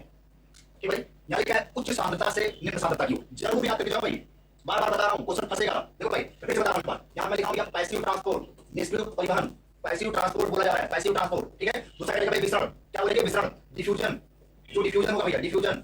ठीक है, तीसरा में लिखाऊं ऑस्मोसिस, ऑस्मोसिस, तीसरा ऑस्मोसिस। चौथा में लिखाऊं यहाँ पे फैसिलिटेटेड डिफ्यूजन, फैसिलिटेटेड डिफ्यूजन। ये सारे के सारे नाम आपको जुबान पे याद होना चाहिए, जुबान पे। इन चारों की कंडीशन एक है, इन चारों की कंडीशन एक है भाई। चाहे निष्क्रिय परिवहन बोलो, चाहे विसरण बोलो, चाहे परासरण बोलो, चाहे फैसिलिटेटेड डिफ्यूजन बोलो, इसमें हमेशा उच्च सांद्रता से लो सांद्रता की तरफ चीजों का मूवमेंट होता है। High concentration to low concentration, any type of movement can be transported from high concentration to low concentration. उच्च सांद्रता से लो सांद्रता की तरफ चीजों का जाना चार चीज कहलाता है। क्या भैया, चाहे पैसिव बोलो, चाहे डिफ्यूजन बोलो, चाहे ऑस्मोसिस बोलो, चाहे फैसिलिटेटेड डिफ्यूजन बोलो। इन चारों का मतलब एक नहीं है, अलग अलग है, लेकिन इनका जो मूवमेंट करने का तरीका वो एक है। मतलब उच्च सांद्रता से निम्न सांद्रता की ओर गैस हो, द्रव हो, ठोस के अणु की क्या कहलाएगी भैया, तो हमेशा विसरण कहलाएगी। क्या कहलाएगी, विसरण। अगली बार को आपसे पूछ सकते हैं यहाँ पे कि बताओ जो ये सब चीजें जो हो रही हैं उच्च से हाई, मतलब हाई से लो, मतलब यहाँ मैं लिखूं यहाँ से जो हाई से लो चीजें जा रही हैं, हाई टू लो, तो क्या यहाँ पे एनर्जी लगेगी कि नहीं लगेगी, यहाँ पर एनर्जी लगेगी कि नहीं लगेगी भैया, तो कभी एनर्जी नहीं लगेगी। जैसे मैंने बोला था आपको, अगर आपको मैं छत से नीचे ढकेल दूं तो बिल्कुल आराम से आप नीचे आएंगे, कोई मेहनत नहीं लगेगी। अगर मैं आपसे बोलूं कि नीचे से आप 10 फ्लोर ऊपर चढ़ के जाओ तो पूरा बिल्कुल तेज करता है, क्यों, क्योंकि सारी एनर्जी खत्म हो गई।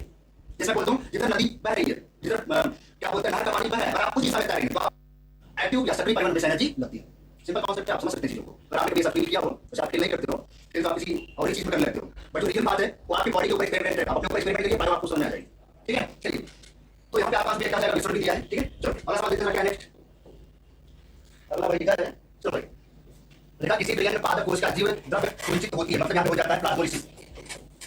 क्या बोलेंगे, प्लाज्मोलिसिस बोला जाता है, जीव द्रव्य कुंचित हो जाता है। तो भाई क्या होगा इसका आंसर, जल्दी से बताएं। किस विलयन में पादप कोश का जीव द्रव्य कुंचित हो जाती है?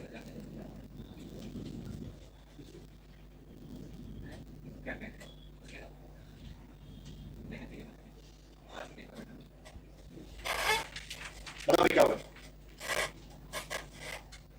बताओ भाई क्या होगा। ठीक है, कौन सा भाई क्या हो जाएगा आपका, अति पराशरी हाइपरटोनिक सॉल्यूशन हो जाएगा, अति पराशरी हाइपरटोनिक सॉल्यूशन हो जाएगा, अति पराशरी हाइपरटोनिक सॉल्यूशन हो जाएगा। चलो एक सवाल देखते हैं नेक्स्ट क्या है। देखो जो बीज अंकुरण में, सवाल देखते हैं नेक्स्ट क्या है।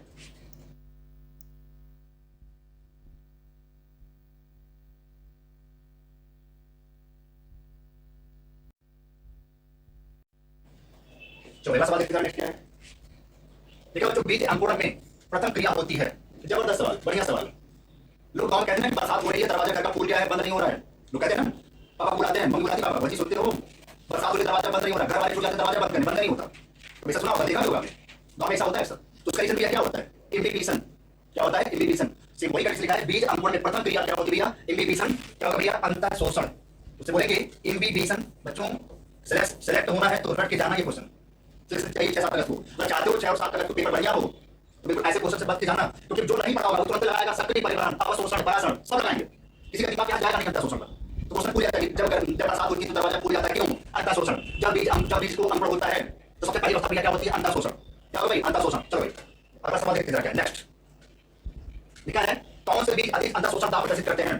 जब आप तैयारी करने आपको घर वाले सबसे पहले बताते हैं, बेटा चने लेना, सोयाबीन को खाते रहना, ये बताते हो कि चना लेना, मूंगफली लेना, उससे एनर्जी मिलती है। जब आप चना को डालते हो, इसमें एक गिलास आपके आधा गिलास पानी है, उसमें चना डाला तो सारा पानी आपके उसमें गायब हो जाता है, सारा पानी सोख लेता है चना, ड्यू टू अंतर शोषण, ड्यू टू इम्बिबिशन। देखो भाई क्या लिखा है, कौन सा बीज अधिक अंतर शोषण दाब प्रदर्शित करता है भैया, तो आपको भैया चना। सबसे ज्यादा कौन करेगा, चना। सबसे ज्यादा चना करता है अंतर शोषण, सबसे ज्यादा। तो आंसर आपका क्या जाएगा, सेकंड हो जाएगा।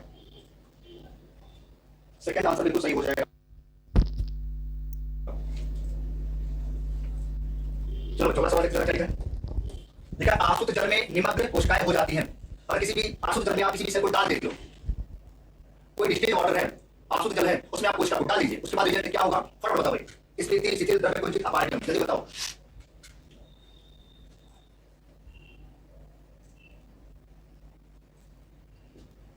बताओ भैया क्या होगा, क्या होती भाई, वो टर्जिड हो जाती है। क्या होती भैया, टर्जिड। क्या होती भाई, स्थिति हो जाती है। क्या होगी, स्थिति। किसी भी डिस्टिल वाटर में आप पूरी कोशिका को भर दो, जब भर आदमी कैसा हो जाएगा, वो टर्जिड हो जाएगा, स्थिति हो जाएगी। ठीक है, तो पहला आंसर आपका सही हो जाएगा।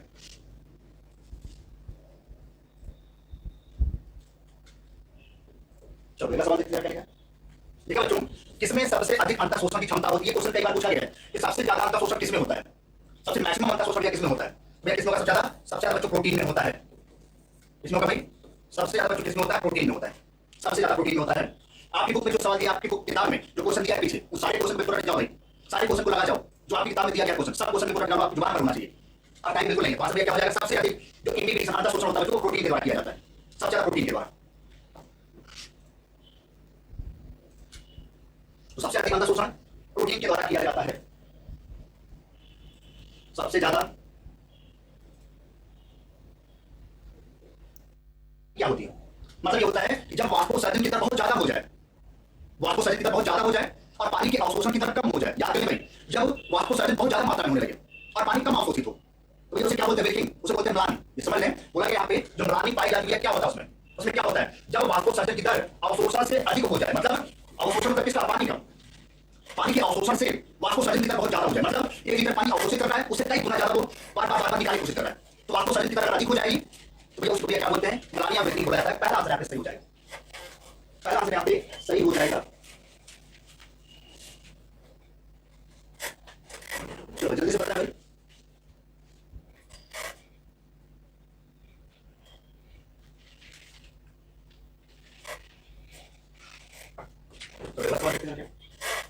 देखा है, जब पादप कोशिका को शांत लवण में रखा जाता है तो क्या होता है, किसी पादप कोशिका को जब शांत लवण में रखते हैं, किसी नमकीन वाले पानी में रखते हो, किसी भी कोशिका को जब आप नमकीन पानी लिखा शांत लवण में विलय रखते हैं तो क्या होता है, जल्दी से बताएं भाई क्या होगा भाई। तो हमेशा यहाँ पे क्या होगा, जीव द्रव्य कुंचन। दूसरा वाला देखो, पहला जीव द्रव्य विकुंचन लिखा पहले में, तो कंफ्यूज मत हो जाइए, क्या हो जाएगा, जीव द्रव्य कुंचन हो जाता है। जब पालक कोशिका को शांत लवण विलय में रखा जाता है तो जब पालक कोशिका को शांत लवण विलय में रखा जाता है तो जीव द्रव्य कुंचन हो जाता है।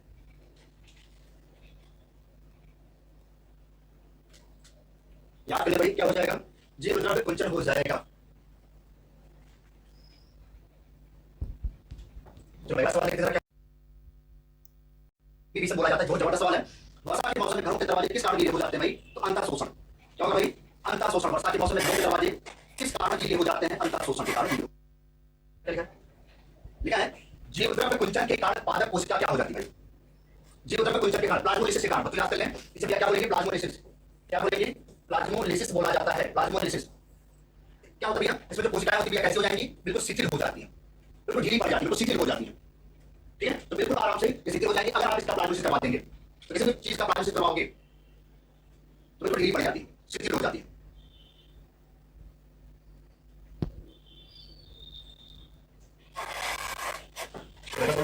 देखा है पौधों में मुरझाने की क्रिया किसकी अधिकता से होता है, मतलब हर वो पौधा मुरझाने लगेगा अगर उसकी बॉडी के अंदर सारा पानी निकाल देते हैं। जैसे अगर हम आप इसमें गर्मी बहुत तेजी से पड़ रही है, आप कहीं पे जा रहे हो, बिल्कुल आप पानी ना पियो और गर्मी बहुत तेजी से पड़ रही है, तो आपके शरीर से जितना पसीना निकलेगा उतनी आपकी बॉडी बिल्कुल इनएक्टिव होती जाएगी, निष्क्रिय होती जाएगी। ऐसे समझ बात को। सेम वही हाल होता है पौधों में, जितना ज्यादा वाष्पोत्सर्जन होगा, अब तो क्या पता है कि वाष्पोत्सर्जन पानी बहुत ज्यादा मात्रा में उड़ जाता है, लॉस हो जाता है भाप के रूप में। तो जितना ज्यादा पानी भाप के रूप में उड़ जाएगा उतना ज्यादा पौधों की स्थिति खराब होती चली जाएगी, पौधों की ज्यादा मुरझाते चले जाएंगे। ठीक है, क्या लिखा है, पौधों में मुरझाने की जो क्रिया है किसकी अधिकता से होता है। तो बच्चों हमेशा वाष्पोत्सर्जन जितना ज्यादा होगा, वाष्पोत्सर्जन जितना ज्यादा होगा, पौधों में मुरझाने की जो प्रक्रिया बहुत तेजी से होती है, बहुत ज्यादा होती है। याद कर लें।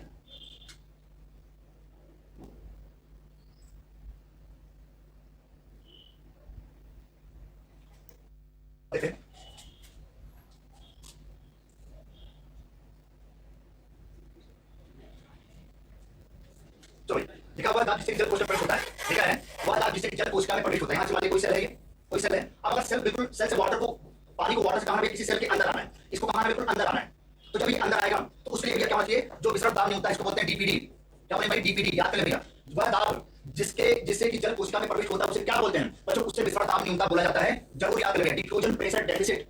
इसे बोलेंगे diffusion pressure deficit, diffusion pressure deficit, diffusion pressure deficit. इसे बोलेंगे विसरण दाब नहीं होता, मतलब ऐसा दाब जो इस वाटर को इसके अंदर, इस सेल के अंदर लाने में मदद करता है भैया, उसे क्या बोलेंगे, डीपीडी बोलेंगे। जरूर याद करो भाई, ये पूरा पूरी डिफिनेशन आपको याद होनी चाहिए। वह दाब जिसके द्वारा जल किसी कोशिका के अंदर जाने का काम करता है उसे बोलते हैं विसरण दाब नहीं होता है, डिफ्यूजन प्रेशर डेफिसिट के नाम से जाना जाता है। सी वाला आंसर सही हो जाएगा।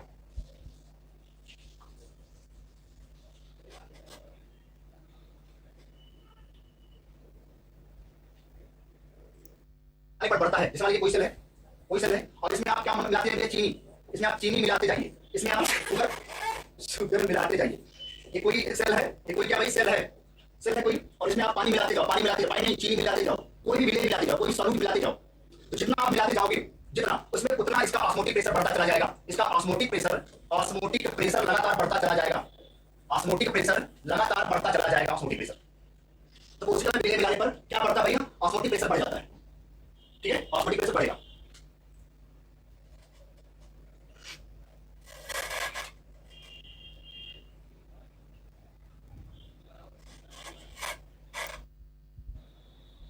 चलो अगला सवाल लेते हैं। अगला सवाल देखो जो हाइपरटोनिक सॉल्यूशन में, यानी कि हाइपरटोनिक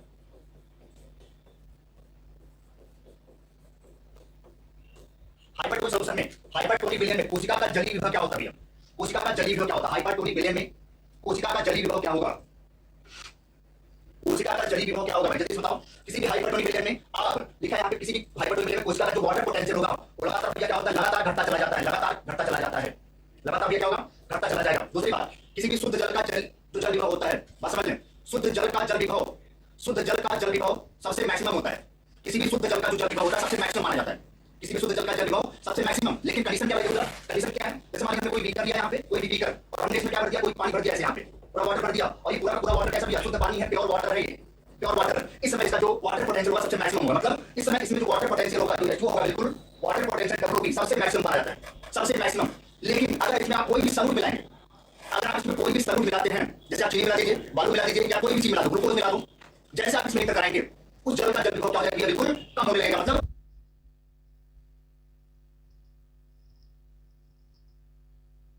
घटने लगेगा, मतलब ऋणात्मक हो जाएगा।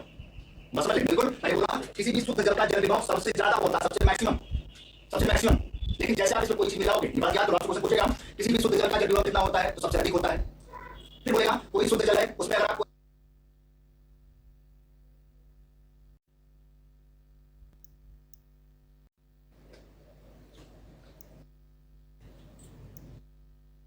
तो भैया लिखा है शुद्ध जल में विलय मिलाने पर क्या होता है, आपके सामने सवाल लिखा है शुद्ध जल में विलय मिलाने पर क्या होता है।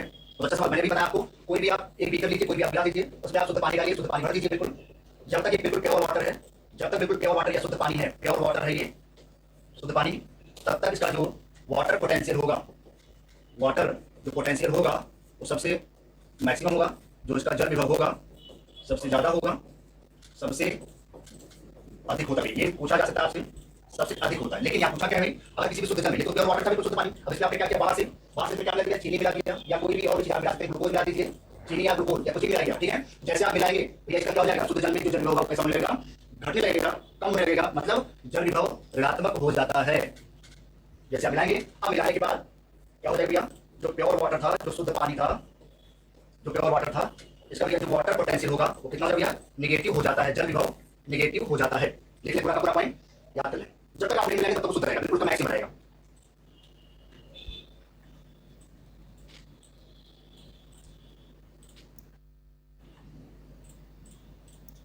चुका है कि ऑस्मोटिक घटना की क्या सही भाई। और अभी मैं थोड़ी देर पहले आपको बताया था डीपीडी का पूरा नाम विसरण दाब नहीं होता, मैंने भी आपको बताया था जो डीपीडी होता था, डीपीडी मैंने बताया था कि जब भी कोई जल, जब भी कोई वाटर किसी कोशिका में जब इंटर करने वाला होता है या इंटर कराने के लिए मजबूर किया जाता है, जब भी कोई जल किसी कोशिका के अंदर आने की कोशिश करता है, वो तभी आ पाता है जब उसके ऊपर क्या होता है, डीपीडी लगता है, विसरण दाब न्यूनता वाला प्रेशर लगता है। ये समझ गए। यहाँ पूछा है किसी भी निम्न से कौन सा समीकरण ऑस्मोटिक घटना के सही है, तो यहाँ पे एक ही फॉर्मूला मैंने आपको बताया है कि डीपीडी बराबर क्या होता है भैया, विसरण दाब न्यूनता बराबर होता है क्या, OP minus TP. Osmotic pressure इसको बोलेंगे, ऑस्मोटिक प्रेशर पूरा नाम जरूर लिखें, ऑस्मोटिक प्रेशर बोलेंगे, ऑस्मोटिक प्रेशर, और टीपी को भैया बोलेंगे टर्गर प्रेशर, टर्गर प्रेशर बोलेंगे, या बच्चों इसी का दूसरा नाम और होता है डब्ल्यूपी, इसको बोलते हैं दीवार वाला प्रेशर, मतलब इसे बोलेंगे वॉल प्रेशर। ये नाम पूछा गया आपसे, वॉल प्रेशर, तो डीपीडी बराबर ओपी माइनस टीपी, मतलब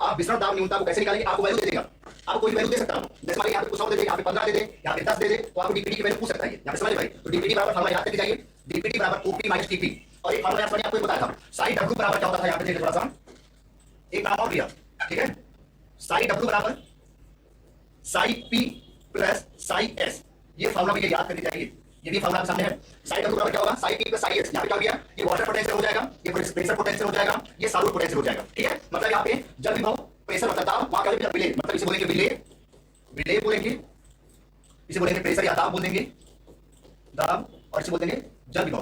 तो ये फॉर्मूला भी आपको याद होना चाहिए, साई डब्ल्यू बराबर psi P plus psi S या psi S plus psi P, दोनों फॉर्मूला आपको हटाना चाहिए, डीपीडी बराबर ओपी माइनस टीपी, दूसरा फॉर्मूला साई डब्ल्यू बराबर psi P plus psi S या psi S plus psi P, दोनों psi S plus psi P होता है। तो भी हम लोग बोलते हैं अर्जन और मूल दाब पादपों में जल को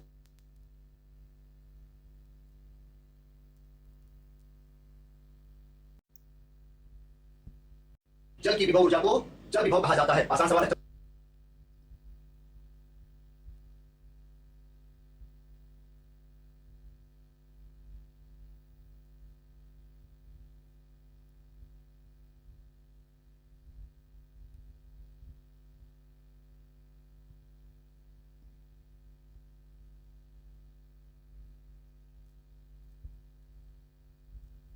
सवाल देते हैं,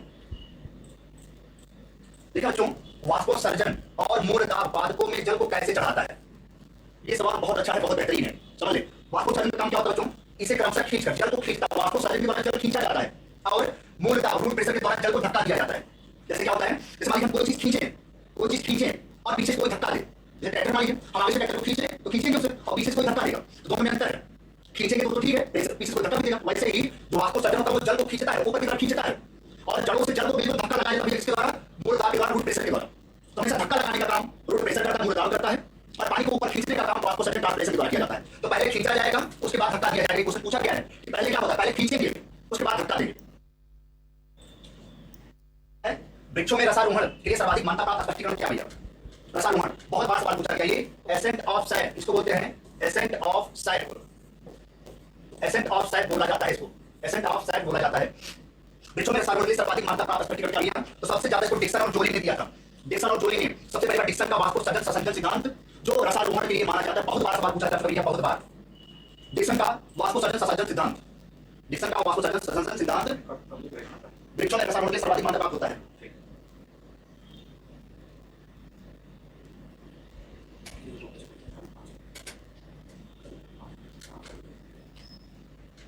चलो अगला सवाल देखा है, पादपों में जल के ऊपर की प्रभाव क्या कहते हैं, उसको बोलेंगे रसारोहण।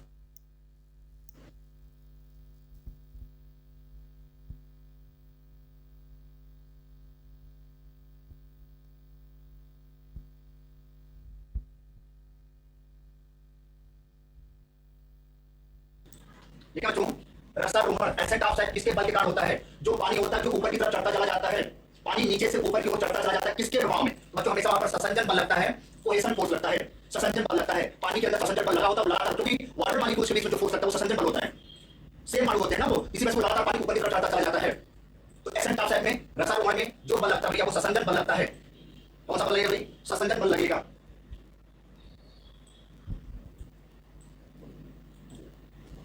ठीक भाई, चलिए बच्चों आज हम लोगों ने पूरा कंप्लीट कर लिया है, ये पूरा कंप्लीट, ठीक है, पूरा कंप्लीट आप लोगों ने देखा है। ये हमने चैप्टर बताया आपको क्वेश्चन, अभी बहुत सारे क्वेश्चन बाकी जो हम आपको कल कराएंगे। कल ये चैप्टर आपका कंप्लीट हो जाएगा, कल ये पूरा चैप्टर आप तक पहुंचा दिया जाएगा, और आप अपनी पढ़ाई को जोर जोर से बढ़ा दीजिए, पूरी तरह से ताकत लगा दीजिए। छोटे छोटे चैप्टर को आप बार-बार रिवाइज करिए, क्योंकि एक महीने आपका एग्जाम बिल्कुल बचा है, अब बिल्कुल टाइम नहीं, बिल्कुल ठीक है। तो लग जाइए एग्जाम के प्रति डेडिकेशन के साथ, ईमानदारी के साथ, उसके बाद मजे ही मजे, ठीक है। तो चलिए कल मिलेंगे हम, कल आपका यूट्यूब पर डिस्कशन होगा, लाइव क्लास यूट्यूब पर, कल ऐप क्लास नहीं चलेगी, कल 2 बजे लाइव क्लास आपका यूट्यूब पर चलेगा, ठीक है भाई, सारे बच्चे। कल ऐप क्लास नहीं होगी, कल आपका टेस्ट होगा सुबह, उसके बाद 2 बजे आपकी live discussion on YouTube channel.